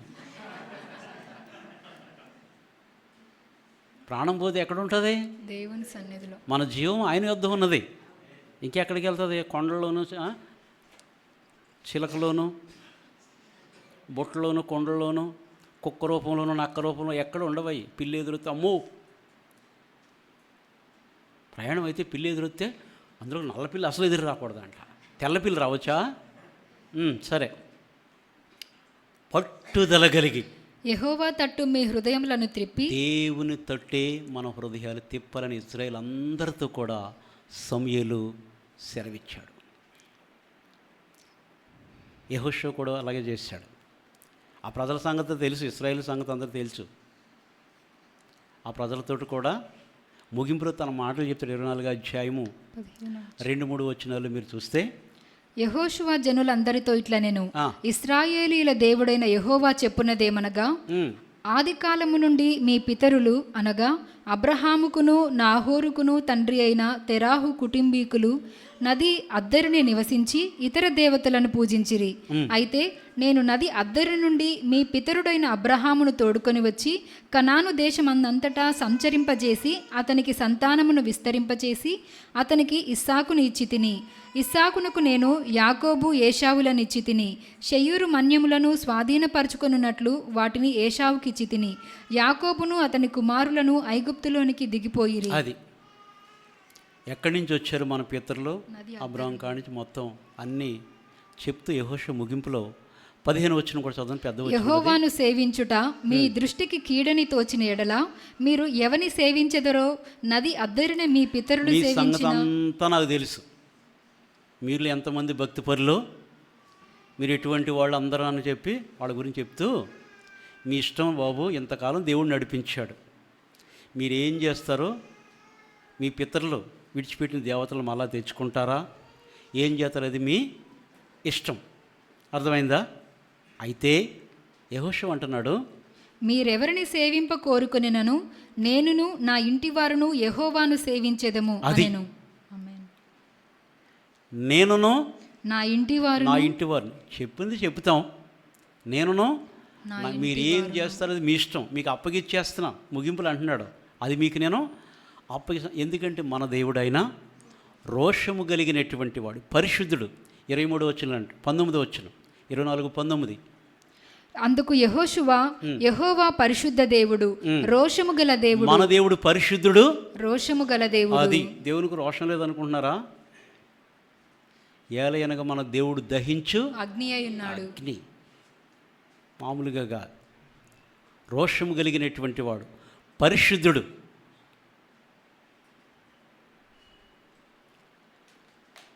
ఆ వచనంలో అయ్యే మాటలు ఉంటాయి. తర్వాత 23వ వచనం చదవమ్మా. 24-23. వారు అందుకతడు, అలాగైతే మీ మధ్యనున్న అన్య దేవతలను తొలగద్రోసి ఇశ్రాయేలీయుల దేవుడైన యెహోవా తట్టు మీ హృదయమును త్రిప్పుకొనుడని చెప్పెను. అది అన్య దేవతలను తొలగద్రోసి తీసివేసి, అర్థమైందండి? తీసివేసి. మెట్పల్లి అంటారు, తెలుసు కదా, కరీంనగర్ దగ్గర మెట్పల్లి అని ఉన్నది, విద్యాసాగర్ గారు అక్కడికి ఒకసారి వెళ్ళినప్పుడు ఎరుకులోళ్ళు ప్రభువుని నమ్ముకున్నారు. అయితే వాళ్ళ ఇంట్లో విగ్రహాలు కొన్ని ఉన్నాయి. అయితే జగిత్యాలప్పుడు ఒక పాస్టర్ గారు ఉండేవాడు. అన్న మీరు అటు వెళ్తారు, వాళ్ళు మమ్మల్ని పిలిచారు. చిన్నపిల్ల ఎప్సిబిలిటీ మమ్మల్ని పిలిచారు. మేము అటు వెళ్తూ మా ఇంటికి వచ్చి ఈ నైట్ అక్కడ ప్రేయర్ పెట్టి మీరు మార్నింగ్ అటు నుంచి వేరే చోటకి ఇంకో జగన్నాథపూర్ అంటే అటు కరీంనగర్ ప్రాంతం వెళ్తున్నాం. ఆ నైట్ అక్కడికి వెళ్ళాం. వెళ్ళిన తర్వాత వాళ్ళు ఏంటంటే కొన్ని చిన్న బొమ్మలు అవి చేసి పెడతారు కదా, అవన్నీ వాటికి చేసి తోమి తెల్లగా చేస్తారు. అట్లని మామూలుగా కాదు, మెరిసిపోతాయి అన్నీ చేసి చిన్నవి అన్నీ పెట్టి ఇన్ని ఉన్నాయి. సంచిలో పెట్టేసి మీ చేతులు మీరు తీసేసి వెళ్తాడు ఆ కాళ్ళలో పడేసి వెళ్ళిపోండి అంటున్నారు. ఇక నీ చేతులు పెట్టావు నువ్వు తీయలేవా? నీకు కీడు వస్తుంది, వీళ్ళకి కీడు రాదా?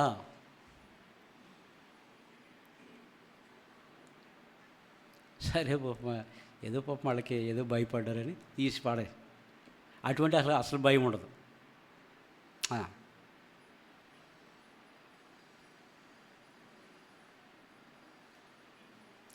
విట్ల బెదరు కూడా అమీర్పేటలో ఏదో షాప్ ఉంటుంది, ఇప్పుడు అదే షాపే బ్రదర్ అది. అక్కడ ప్రేయర్ పెట్టాను అంటే ఫ్రూట్స్ పెట్టుకోవటానికి అక్కడ స్టాక్ పెట్టుకోవటానికి వెళ్తే ఆ ఇల్లు మామూలుగా ఉండదు, అంతా అగరొత్తులు వస్తున్నాయి లోపలికి వెళ్తే. ఆ రూమ్ అంతా చీకటిగా అన్ని మొత్తం ఆ బండల గిండలన్నీ పసుపు కలర్ ఎల్లో కలర్ అన్నీ మొత్తం వేసేసి నిమ్మకాయలతో బూడిద చేసి పొగ చేసేసి నల్లగా చేశారు ఆ బండలన్నీ. సరే ప్రార్థన చేసి ఆ ఇల్లంతా కరుదప్పు ఏంటని లైట్లు చూస్తే అంతా కూడా మామూలుగా లేదు అది. అటువంటివి అసలు భయపడం, కడిగిపారేస్తాం వాటిని. భయం వాటిని చూసి ఏ భయమే ఉండదు. ఇట్లా తీసుకొచ్చినా ఇవన్నీ ఎత్తుకెళ్ళినా ఏం భయమే ఉండదు. దేనికి భయం? మనం పెట్టుకున్న మనం సృజించుకున్నాయా వాటిని చూసి మనకు భయం ఎందుకు? వాటిని తీసి పారవేసి దేవుణ్ణి హత్తుకోమని దేవుని దాసుడైన యెహోషువ, అలాగే సమూయేలు, దేవుని ప్రవక్త అయిన సమూయేలు, మీ హృదయములు హృదయపూర్వకంగా ఆయన తట్టు తిప్పుకుని ఆయన మాత్రమే మీరు సేవించారు. ఇప్పుడు యాకోబు తన కుటుంబంతో తన వారందరితో కూడా ఏమంటాడంటే, మీ యొద్దనున్న అన్య దేవతలను పారవేసి మిమ్మును మీరు శుచిపరచుకొని మీ వస్త్రములను, అంటే నీలో ఉన్నటువంటి ఆ యొక్క లక్షణం దేవునికి చెందిన ప్రతిదీ కూడా తీసివేసుకో. అన్య దేవతలకు సమానం. ఇంకా అది దేవునికి చెందనది అంటే అన్య దేవతలు అంటే దాని విషయం మనకి ఏం కావాలంటే అండి, మారు మనస్సు. రెండవదిగా మిమ్మును శుచిపరుచుకొనుడి. శుచిపరుచుకోవటం అంటే శుభ్రం చేసుకోవడం. మారు మనసు పొంది బాప్తీసం తీసుకోవటం. ఇన్నాలో నమ్మి బాప్తిస్మము ఇది కూడానా సండే స్కూల్లో చెప్పేస్తారు. ఇప్పుడు నమ్మి బాప్తిస్మము పొందినవాడు రక్షింపబడును. నమ్మి బాప్తిస్మం రక్షింపబడడా? నమ్మి బాప్తిస్మం పొందేవాడు రక్షింపబడు, నమ్మని వానికి శిక్ష విధించబడి. అయితే మీరు ఇప్పుడు ఏం కావాలంటే అండి, మారు మనసు పొందాలి. నీ యొద్దనున్న అన్య దేవతలను పారవేసి మిమ్మును మీరు ఎవరో కాదు దేవుని కొరకు సిద్ధంగా ఉండాలంటే నాకు ఒకళ్ళు చెప్పాలా? రెడీగా ఉండాలి. ఇవాళ ఏంటనేది ఇంకొకరు చెప్పాలి మనకి. దాని కొరకు ఏముండాలంటే లోపల మీ యొద్దనున్న అన్య దేవతలను పారవేసి మిమ్మును మీరు శుచిపరచుకొని మీ వస్త్రములను మార్చుకొనుడి. అది 3 విషయాలు గుర్తుపెట్టుకోండి. మారు మనసు, బాప్తిస్మం, పరిశుద్ధాత్మ అనుభవం. ఈ అనుభవాలు పేతురు చెప్తాడు. 2వ అధ్యాయము త్వర చదువుకుందాం. అపోస్తుల కార్యం 2వ అధ్యాయం 36 నుంచి 42 వరకు. అపోస్తుల 2వ అధ్యాయము 36 నుంచి. మీరు సిలువ వేసిన ఈ యేసునే దేవుడు ప్రభువుగాను క్రీస్తుగాను నియమించెను. ఇది ఇశ్రాయేలు వంశమంతయు రూఢిగా తెలుసుకొనవలెనని చెప్పెను. వారు ఈ మాట విని హృదయములలో నొచ్చుకొని, సహోదరులారా మేమేమి చేతుమని పేతురును కడమ అపోస్తలులను అడగగా, దేవుని వాక్యముతో లోపల ఏమవుతుందంటే అండి, నరుగు పారేస్తుంది. దేవుని వాక్యం సజీవం ఉంటుంది, బలం ఉంటుంది. 2 అంచుల ఖడ్గము ప్రాణాన్ని, ఆత్మను, కీలుగును, మూలులను విభజించు హృదయము యొక్క తలంపులను శోధిస్తుంది. దేవుని యొక్క వాక్యం నరికిపారేస్తుంది. సరిగింటే హృదయంలోనికి వస్తుంది. హృదయంలోకి వెళ్ళిన తర్వాత అది కార్యం. అంటే దేవుని వాక్యం ఎప్పుడు కూడా వర్షం ఏ రీతిగా నేల మీద పడి అక్కడికి వచ్చి మధ్యాకాశానికి ఆగిపోద్ది. వర్షం భూమి మీద పడి వ్యవసాయదారుడికి ఏమవుతుంది? ఫలం ఇస్తుంది. అది వ్యర్థంగా తిరిగి మళ్ళీ వెళ్ళదు. దేవుని వాక్యం ఎప్పుడంతే అది విత్తబడిన తర్వాత ఖచ్చితంగా అది నువ్వు సరిగ్గా నెలనుకుంటుంది, నీ హృదయంలోనికి వచ్చి నేను కార్యం చేస్తా, నాకు కూడా కార్యం చేస్తుంది, నరికి పారేస్తుంది దేవుని వాక్యం. అవునా కదా? డాక్టర్ గారి దగ్గరికి వెళ్ళిన తర్వాత ఈ కుళ్ళు ఎంత లెక్క ఉంచండి, ఇక్కడి నుంచి ఇంజక్షన్ ఇవ్వండి, దీన్ని తీస్తాడు ఫస్ట్.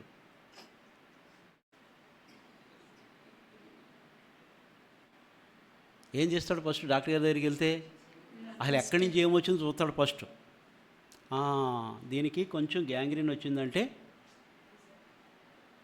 దాన్ని ఫస్ట్ ఏం చేస్తాడు? దాన్ని అమ్మ బాబోయ్, ఇప్పుడు చూడలేదా మీరు? దీన్ని ఎంత చక్కగా చేసుకున్నా కానీ దీనికి ఎన్ని పెయింట్లు వేసినా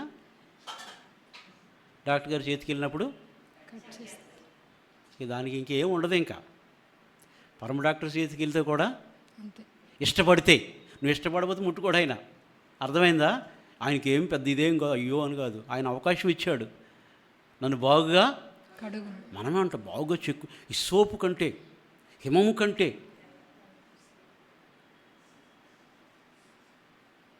దేవుడు తిడతాడు, ఏమి జాలిపడ్డాం. యెషయా 1:12 అంటాడు, అసలు నన్ను నా ఆవరణము తొక్కమన్నది సన్నిధిని కనబడవలనని మీరు వచ్చుచున్నారే, ఎందుకు వస్తున్నారు? నా ఆవరణములను త్రొక్కుటకు మిమ్మును రమ్మన్న వాడెవడు? 1:12 ఏమంటాడు? నా సన్నిధిని కనబడవలనని మీరు వచ్చుచున్నారే, నా ఆవరణములను త్రొక్కుటకు మిమ్మును రమ్మన్న వాడెవడు? అది అంటే అర్థం మీ నైవేద్యము వ్యర్థము, అది నాకు అసహ్యము పుట్టించు ధూపార్పణము. నువ్వు ఎన్ని పంటలు పట్టుకొచ్చినా కానీ నాకయ్యి వ్యర్థము వద్దు. నువ్వు కంప్లీట్గా నువ్వు మారు మనసు పొంది దేవుని కొరకు ఆశ కలిగే జీవితం, అదే ఆయనకు కావాల్సిన గొప్ప నైవేద్యం. అర్థమైందండి? నా ఆవరణ మిమ్మల్ని తొక్కమన్నవాడు ఎవడు?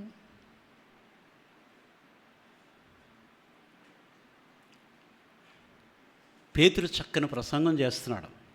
అవి విన్న వారందరికీ ఏం చేస్తున్నాడు? హృదయంలో నొచ్చుకొని, మరీ వాక్యం చెప్తారు కానీ అలాగే ఏంటంటే అది అర్థం చేసుకున్న వాళ్ళకి దేవుడు నన్ను చెక్కాడు, అదే చాలు అనుకుంటా.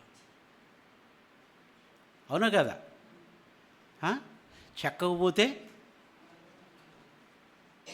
భూమి మీద ఒక మొక్క ఉన్నదనుకోండి, అన్ని మొక్కల్ని వ్యవసాయదారుడు ఏం చేస్తాడు? అట్లని చుట్టూ తవ్వినప్పుడు ఆ ఏర్లు కొంచెం గాలి వేస్తుంది, దానికి కొంచెం ఎరువేసి మరల మట్టితో కప్పుతాడు. నేను ఇలాగే ఉంటానంటే అలాగే ఉంటుంది, జట్టు కట్టుకుపోయేది. ఏ ఎరువు వేసినా దానికి ఎక్కదు. మీకు అర్థమైందా?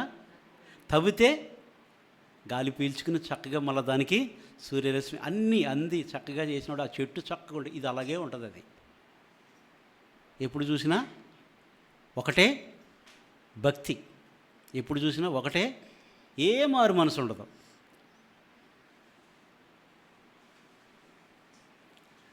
వారు హృదయములో నొచ్చుకొని సహోదరులారా మేమేమి చేతుమని పేతురును కడమ అపోస్తలులను అడగగా, ఇంకా మేము ఏం చేయాలి మాకు చెప్పండి, మాకు ఒక సలహా, ఒక సూచన ఇమ్మని అడుగుతున్నారంట.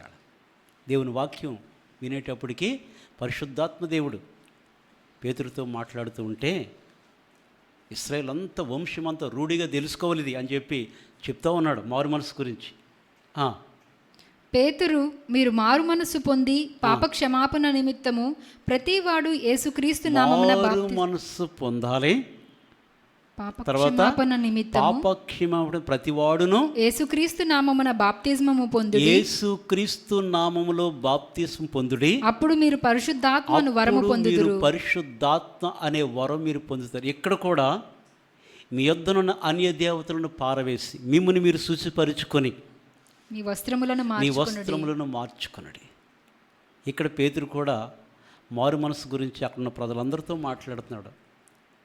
ఏం కావాలంటే అండి, మారు మనసు పొందమన్నాడు. యేసుక్రీస్తు బాప్తిస్మం, అప్పుడు పరిశుద్ధాత్మ అనే వరము. పరిశుద్ధాత్మ అంటే ఒకళ్ళు చేసేది వచ్చేసేది కాదు, నేను ఇచ్చేస్తాను రండి అంటే వచ్చేది కాదు, మార్కెట్లో వస్తువు ఏం కాదు. అది నీ ఆశను బట్టి దేవుడు ఆశ కలిగిన ప్రాణాన్ని తృప్తిపరుస్తాడు దేవుడు. ఆశ దేవుని ఇంటిని కూర్చున్నటువంటి ఆశ.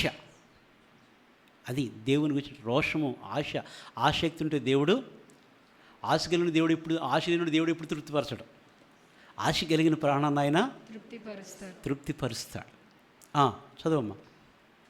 ఈ వాగ్దానము మీకును మీ పిల్లలకును దూరస్తులందరికీ అనగా ప్రభువైన మన దేవుడు తన యొద్దకు పిలిచిన వారందరికీ చెందునని వారితో చెప్పెను. ఇంకను అనేక విధములైన మాటలతో సాక్ష్యమిచ్చి మీరు మూర్ఖులకు ఈ తరము వారికి వేరై రక్షణ పొందుడని వారిని హెచ్చరించెను. అది ఏం బతిమాలలేదు. ఏం చేశాడంటండి? హెచ్చరించెను. బైబిల్లో ఉన్నాయి కొన్ని విషయాలు. అది వారికి సంభవించి 1 కొరింథీ 10:11 అంటాడు కదా, యుగాంతమందున మనకంట బుద్ధి కలుగుట. మనకు బుద్ధి రావడానికి దేవుని యొక్క వాక్యం.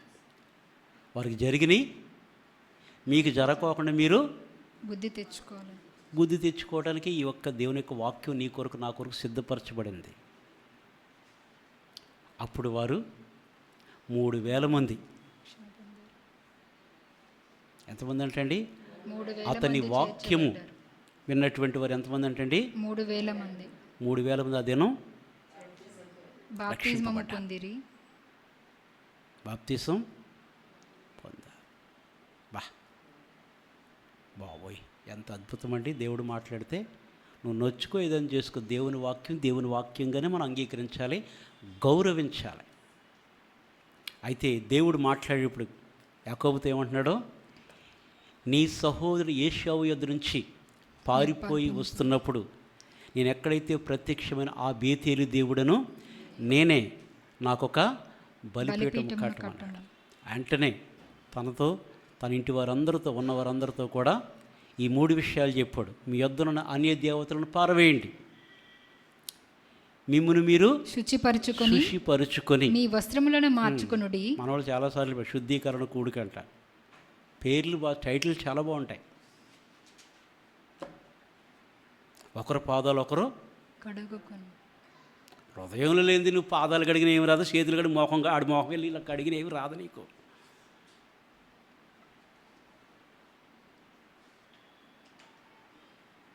అలాగైతే ఇంకా అటువంటి అభిషేకాలు కనబడేవాళ్ళు కాళ్ళు కడిగితే సరిపోదు. బైబిల్ పట్టుకుని కాళ్ళల్లో బ్రదర్ రండి యేసుక్రీస్తు నామములో.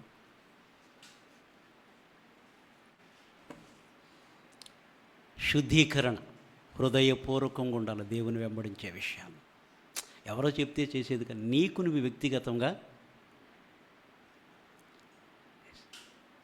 చదువు. మాది ఇక్కడ 35 అధ్యాయం త్వరగా 13 వరకు చదువు. 13 వచ్చిన వరకు ముగించుకుందాం. మనము లేచి బేతేలునకు వెళ్ళుదము, నా శ్రమ దినమున నాకు ఉత్తరమిచ్చి. ఎంత చక్కని మాట అండి! వాళ్ళ కృతజ్ఞత కలిగి, నా శ్రమ దినమున నాకు ఉత్తరమిచ్చి, నా కష్టకాలములో దేవుడు నాతో మాట్లాడాడు. నా శ్రమ దినమున నాకు ఉత్తరం ఇచ్చినటువంటి, నేను వెళ్ళిన మార్గమున నాకు తోడై ఉండిన దేవునికి, నీ వెళ్ళి ప్రతి మార్గములో నీతో వచ్చి నీతో ఉండి నిశ్చయముగా నిన్నిక్కడికి నేను తీసుకొని వచ్చేదని వాగ్దానం చేసిన దేవుణ్ణి మహిమపరుస్తున్నాడు. నా శ్రమ దినమున నాకు ఉత్తరమిచ్చి నేను వెళ్ళిన మార్గమున. 49 అధ్యాయంలో కూడా ఏదో అంటాడు. 49 అధ్యాయంలో ఆఖరిలోనూ ఏమంటాడంటే, 49 అధ్యాయం కిందకు వచ్చినప్పుడు ఏమంటే 24 ఏంటమ్మా, నేటి వరకు ఎవడు నన్ను పోషించును. నాకు చాలా ఇష్టమైన మాటలు అయ్యాన్ని కూడా. నేటి వరకు ఎవడు నన్ను పోషించును. 48వ అధ్యాయము 15వ వచనము చదవమ్మా. అతడు యోసేపును దీవించి, నా పితరులైన అబ్రహాము ఇస్సాకుల ఎవని ఎదుట నడుచుచుండిరో ఆ దేవుడు, నేను పుట్టినది మొదలుకొని నేటి వరకును ఎవడు నన్ను పోషించునో ఆ దేవుడు. ఇప్పుడు పోషించింది ఎవరంటండి? దేవుడే. నీ ఆస్తి కాదు, నీ పొలం కాదు, నీ ఉద్యోగం కాదు. దేవుడే. మనల్ని పోషించేది ఎవరండి? మన ఉద్యోగం కాదు, మనకున్న ఇల్లు కాదు, విశ్రాంతి నెమ్మదినిచ్చేది దేవుని కృపే. నీ దగ్గర 10,000 ఉన్నా నీకు ఆకలి లేకపోతే ఏం చేస్తావు? 10,000 తింటావా? ఆకలి పుట్టించాలి దేవుడు. నీ కంటి నిండా నిద్ర. దేవుడు విస్తారంగా పంట పండించారంట. మంచి మంచి పరుపులు కొనుక్కుని హాయిగా, గాలి కూడా అరికాళ్ళు గంటుకోకుండా శుభ్రంగా ముసుకేసి పడుకున్నారంట. లోపల నుంచి చలి వచ్చేస్తుందంట. అగ్గయ్య మీరు చదివారు ఎప్పుడైనా? అగ్గయ్యకి చలి వచ్చిందా? విస్తారంగా పండించారంట. తెచ్చుకోదాం రేపే వెళ్ళి ధాన్యాన్ని మార్కెట్లో అమ్మేద్దాం అనుకుంటున్నాడంట. ఈ రాత్రే విస్తారంగా వర్షం వచ్చి దేవుడు చెడగొట్టాడంట.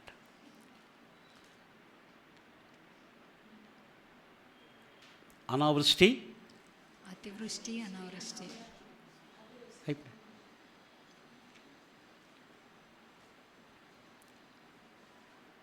దేవుని మాట వినాలి. దేవుని మాటకి ఎంత చక్కని మాట అండి. నేటి వరకు ఎవడు నన్ను పోషించెను. అద్భుతమైనటువంటి మాట. ఆ దేవుడే ముగింపులో చెప్తున్నాడు, నేటి వరకు ఎవడు నన్ను పోషించెను. అప్పటికి ఆయన వయసు 147 సంవత్సరాలు. ముగింపుకు వచ్చేసాడు. ఆఖరి దశ. నేటి వరకు పోషించింది దేవుడే, ఆయనే. యాకోబు ఇశ్రాయేలుగా మార్చబడటం ఊరికే కాదండి. యాకోబు ఇశ్రాయేలుగా మార్చబడటం అంటే ఊరికే కాదు అని తన ఇంటి వారు అందరితో చెప్పి ఇప్పుడు ఏం చేస్తానంటండి, నా శ్రమ దినమున నాకు ఉత్తరమిచ్చి నేను వెళ్ళిన మార్గమున నాకు తోడై ఉండిన దేవునికి బలిపీఠమును అక్కడ కట్టెదనని చెప్పెను. వారు తమ యొద్దనున్న అన్య దేవతలన్నిటినీ తమ చెవులనున్న పోగులను యాకోబునకు అప్పగింపగా, అది ఈ అన్ని ఇష్మాయిల్ కూడా చెవుపోగులు ఉంటాయంట. న్యాయాధిపతులు 9వ అధ్యాయంలో అక్కడ మనం చదివితే ఇష్మాయిల్ కూడా చెవుపోగులు వేసుకుంటాడు. తీసి తమ చెవులనున్న పోగులను యాకోబునకు అప్పగింపగా, యాకోబు షెకేము దగ్గరనున్న మస్తకి వృక్షము క్రింద వాటిని దాచిపెట్టెను. వారు ప్రయాణమై పోయినప్పుడు దేవుని భయము వారి చుట్టూన్న పట్టణముల మీద నుండెను గనుక, అది దేవుని భయం ఎవ్వరు కూడా హాని చేయకుండా దేవుడు యాకోబుకి ఇజ్రాయెల్ దేశాన్ని ఆయన పేరునిచ్చేశాడు. ఈనాడు కూడా ప్రపంచం ఇజ్రాయెల్ దేశం అంటే అది ఉన్నదే చిన్నగా. ఇక వాళ్ళ గురించి చెప్పాలంటే మనం ఊహించలే. వాళ్ళ టెక్నాలజీ మట్టిలోంచి కూడా మహిమను తీసుకొస్తారు. అక్కడ మనవాళ్ళు ఉన్న మట్టి అమ్మేసుకుంటారు. తెలుసా వాళ్ళ టెక్నాలజీ? పండిస్తాడో 15 రోజులు పండి 3 రోజులు పండించి అమ్మేస్తాడు, మార్కెట్కి వెళ్ళి తెచ్చేస్తాడు ఆయన. అది చాలా తెలివైనడు. దేవుడు అంతా జ్ఞానం ఇచ్చాడు. ఒక మోసగాడిని దేవుని కుమారుడిగా, దేవుని రాజకుమారుడు దేవుడు ఏర్పాటు చేసుకుని ఆయన పేరుని ఒక దేశాన్ని ఇచ్చేస్తాడు, ఇశ్రాయేలు దేశం. 12 గోత్రికర్తలుగా తండ్రి. ఊహించలేరు కదా. దావీదులు అంటోడు దేవుని స్తుతిస్తూ, ఇశ్రాయేలు దేవా నీవు మాకు తండ్రిగానున్న 29వ అధ్యాయం 10 అంటాడు, మాకు తండ్రిగానున్న దేవా ఇశ్రాయేలు దేవా నీవు నిరంతరము స్తోత్రారుడు అంటాడు. అంటే చెప్తున్నా, దేవుణ్ణి హెచ్చిస్తూ దావీదు, మాకు తండ్రిగానున్న ఇశ్రాయేలు దేవా నీవు నిరంతరము స్తోత్రార్హుడు. ఐశ్వర్యము, ఘనత, గొప్పతనం, నువ్వన్నిటిని ఏలువాడు. బలము, ఐశ్వర్యము, ఘనత నీ వలన కలుగును. నువ్వు హెచ్చించువాడును, బలమిచ్చేవాడవు నీవే. నీవన్నిటిపైన అధిపతిగా ఉన్నటువంటి వాడు. నీకే మహిమ కలుగునుగా కానీ దేవుని స్తుతిస్తాడు. అయితే అవన్నీ ఆ యొక్క మస్తకి వృక్ష కింద వాటిని దాచిపెట్టెను. వారు ప్రయాణమైపోయినప్పుడు దేవుని భయము వారు చుట్టూన్న పట్టణముల మీద నుండెను గనుక, అది అంటే యాకోబుతో దేవుని కాపుదల ఉన్నది కాబట్టి. అసలు మామూలుగా అయితే యాకోబు కుటుంబాన్ని వారు షెకెము ప్రజలు రాణిస్తారా? ఉన్నది ఒక కుటుంబం, ఒక ఊరు పడిందంటే ఆ కుటుంబం మీద మనసుకు కండరు అదొకలా చంపాలనుకున్నా కానీ. అవునా కదా. దేవుని భయం అంట ఆ చుట్టూ ఉన్నటువంటి పట్టణముల మీద నుండెను గనుక వారు యాకోబు కుమారులను తరమలేదు. యాకోబును అతనితో నున్న జనులందరూ కనానులో లూజుకు అనగా బేతేలునకు వచ్చిరి.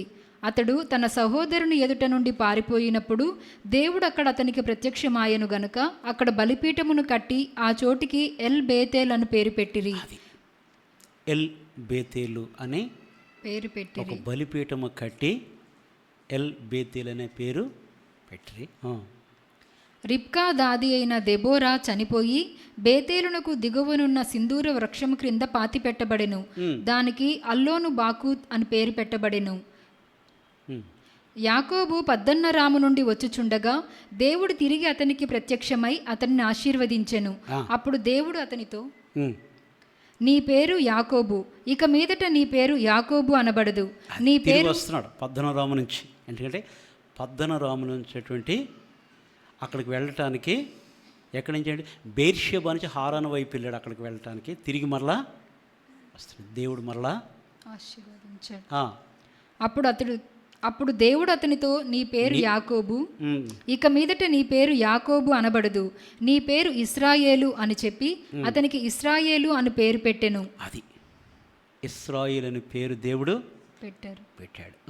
మరియు దేవుడు, నేను సర్వశక్తిగల దేవుడను, నీవు ఫలించి అభివృద్ధి పొందుము. దేవుడు మరలా ఆశీర్వదిస్తున్నాడు. దేవుడు ఎవరంటండి? సర్వశక్తిగల దేవుడు. సర్వశక్తి కలిగినటువంటి దేవుడు. ఆయన ఏమైనా చేయగలడు. ఆయన మృతులను సజీవులుగాను లేని వాటిని ఉన్నట్టుగాను పిలిచేటటువంటి గొప్ప దేవుని మనం కలిగి ఉన్నాం. అందుకే నరుడికి నాసిక రంధ్రంలో ఊపిరి కలిగిన వాడు నరుడు. వాడికి ఏమాత్రం కూడా భయపడకూడదు. గౌరవించాలి కానీ అమ్మో అన్నట్టు ఉండకూడదు. ఎందుకు భయపడాలి? నీలో భయం ఉంటే భయపడదు. ఎందుకు భయపడాలి? భయంలో 2 రకాలు ఉన్నాయి. మళ్ళీ దైవ భయం మనకు కావాలి. దైవ భయం. ప్రతిదానికి భయపడిపోతే నీడను చూసి కూడా ఆయనకాల ఎవడో వస్తున్నాడు అన్నట్టు ఉంటుంది. కొందరు నీడను చూసి భయపడుతుంది, అందరిని తిట్టేస్తారు. కానీ అలాగా అక్కడక్కడ తిరిగే బల్లిని చూస్తే ఇంట్లోంచి కేకలేసేస్తారు.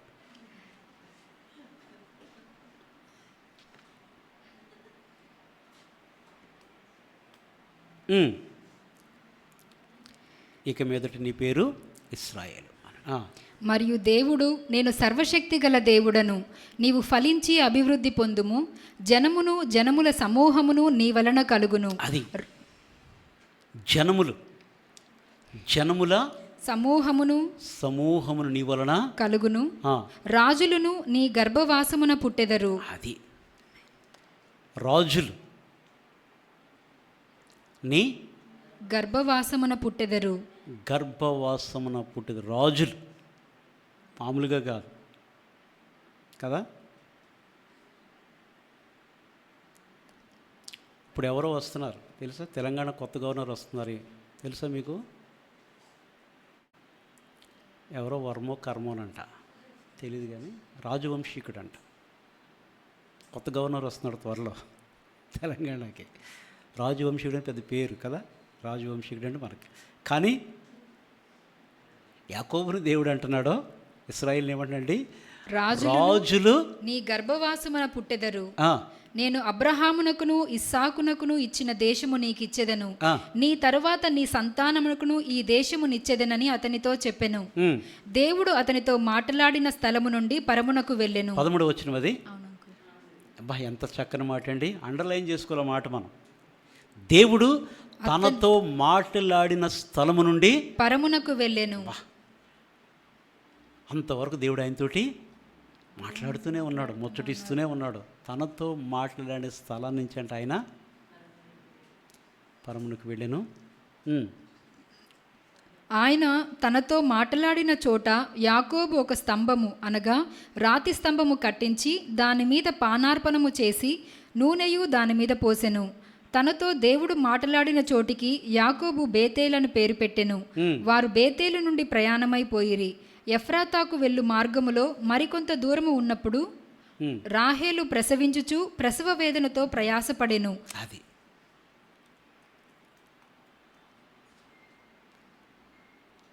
యేసోబు పుట్టిన తర్వాత మరలా ఒక కుమారుని కొరకు అయితే వారు మార్గంలో ప్రయాణం చేస్తూ ఉండగా తనకు ప్రసవ వేదన వచ్చింది. ఎఫ్రతా మార్గంలో రాహేలు ఏం చేసిందంటే అండి, కుమారుని కంటే మంత్రసాని అన్నది, భయపడకము, ఇదియు నీకు కుమారుడగునని చెప్పెను. ఆమె మృతి పొందెను. ప్రాణము పోవచ్చును ప్రాణం పోచును కుమారుని కానీ బెనోని అని అది పేరు పెట్టుకుంది. అది యాకోబు. అతని తండ్రి అతనికి బెన్యామీను అని పేరు పెట్టెను. అట్లు రాహేలు మృతి పొంది బెత్లెహేమను ఎఫ్రాతా మార్గమున పాతిపెట్టబడెను. యాకోబు ఆమె సమాధి మీద ఒక స్తంభము కట్టించెను. అది నేటి వరకు రాహేలు సమాధి స్తంభము. మార్గ మధ్యములో ఎంత ప్రేమించినా వారి యొక్క ప్రయాణం మార్గ మధ్య కుమారుని కంటూ చనిపోయింది. కానీ యాకోబు జీవితంలో రాహేలు సమాధి పక్కనే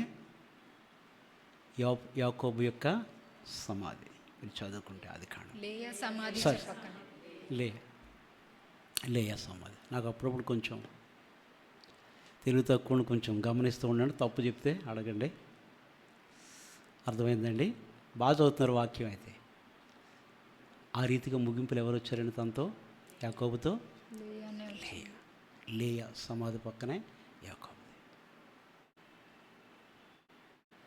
ఎన్ని సంవత్సరాలు కొలువు చేసినా, ఎంత ప్రేమించినా, పాడండి. యేసయ్యా నిన్ను, యేసయ్యా నిన్ను చూడాలని ఆశ,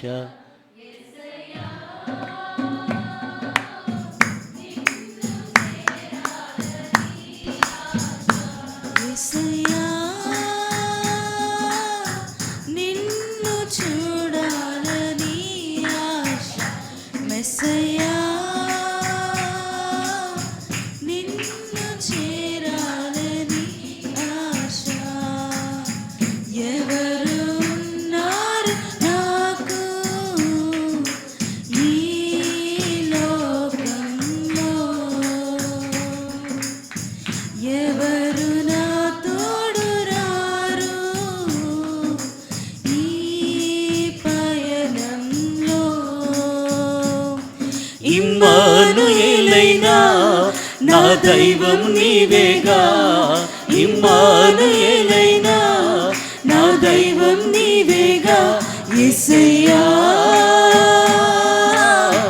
నిన్ను చూడాలని ఆశ, మెస్సయ్యా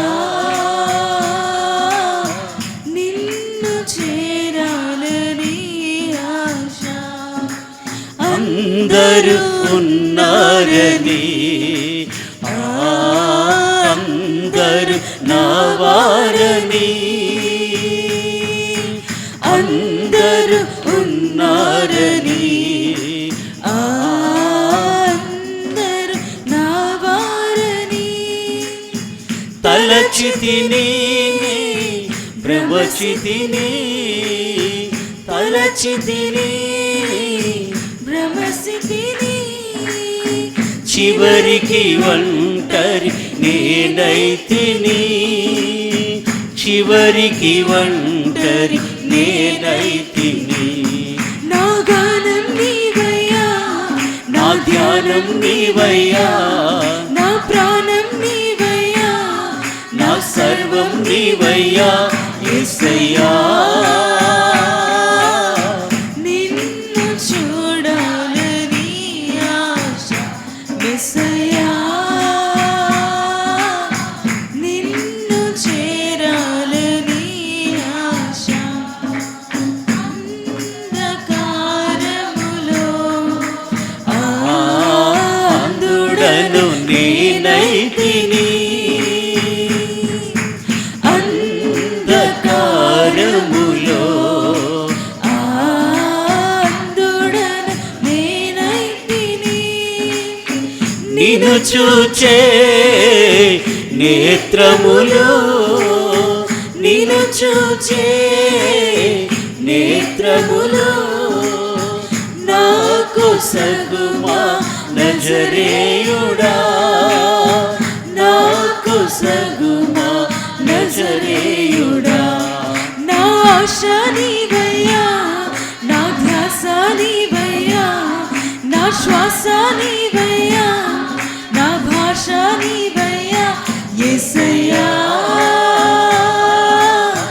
నిన్ను చూడాలని ఆశ మెస్సయ్యా నిన్ను చేరాలని ఆశ. హల్లెలూయా. యాకోబు కోరుకున్నట్టుగా దేవుని మాట విని దేవుని మాటకు విధేయత చూపించి తన ఇంటి వారితోనూ తనతో ఉన్న వారందరితో కూడా మీ యొద్దనున్న అన్య దేవతలను పారవేసి మిమ్మల్ని మీరు శుచిపరుచుకొని మీ వస్త్రములను మార్చుకుని నా శ్రమ దినమును నాకు ఉత్తరం ఇచ్చినట్టు దేవునికి బలి అర్పించుట కొరకు బేతేలుకి వెళ్ళి అక్కడ నేను బలిపీఠం కట్టాలంటే మీరు మారు మనసు పొందాలి, బాప్తీసం తీసుకోవాలి, పరిశుద్ధాత్మ అనుభవం కలిగి ఉంటేనే మనం దేవుని సేవించగలం. లేకపోతే మారు మనసు లేకపోతే మారు మనసు లేని దేవుడు కూడా మార్చలేడు. నువ్వు ఇస్తేనే కదా, నేనేం బలవంతంగా తీసుకోడైనా. ప్రభువా నన్ను నేను నీకు అప్పగించుకుంటానంటే దేవుడు నీతో మాట్లాడతాడు, నీకు సహాయం చేస్తాడు. నాకేం వద్దంటే అవునా కదా, ఎవరిని బతిమాలేడు ప్రభు, మనమాయని బతిమాలుకోవాలి. అవునా కదా. చాలా జాగ్రత్తగా యాకోబుని దేవుడంట ఇశ్రాయేలుగా. మరలా మాట జ్ఞాపకం చేద్దాం, ప్రభువులో మనం పాలు పొందుకుందాం. మరలా మాట నేను జ్ఞాపకం చేస్తున్నాను. అది ద్వితీయోపదేశ కాండము 33వ అధ్యాయము 26వ వచనం 29వ వచనం మనం చూస్తే, యెషూరును నీ దేవుడని యెహోవాను పోలినవాడు ఎవడునూ లేడు. 29వ వచనంకి వస్తే, ఓ ఇశ్రాయేలు నీ భాగ్యం ఎంత గొప్పది. భాగ్యం ఎంత, అస్సలు మనం అనుకోవాలి. నువ్వే ఇశ్రాయేలు, నేనే ఇశ్రాయేలు, సహోదరైన పర్వాలేదు, సహోదరుని ఏమనుకోవాలంటే అండి, నా భాగ్యం ఎంత గొప్పది ప్రభా. ప్రభువులో మనం పాలు పొందుకుందాం, మనం సిద్ధపరచుకుందాం. దేవుడి కొద్ది మాటలు దీవించి ఆశీర్వదించును గాక. ఆమేన్.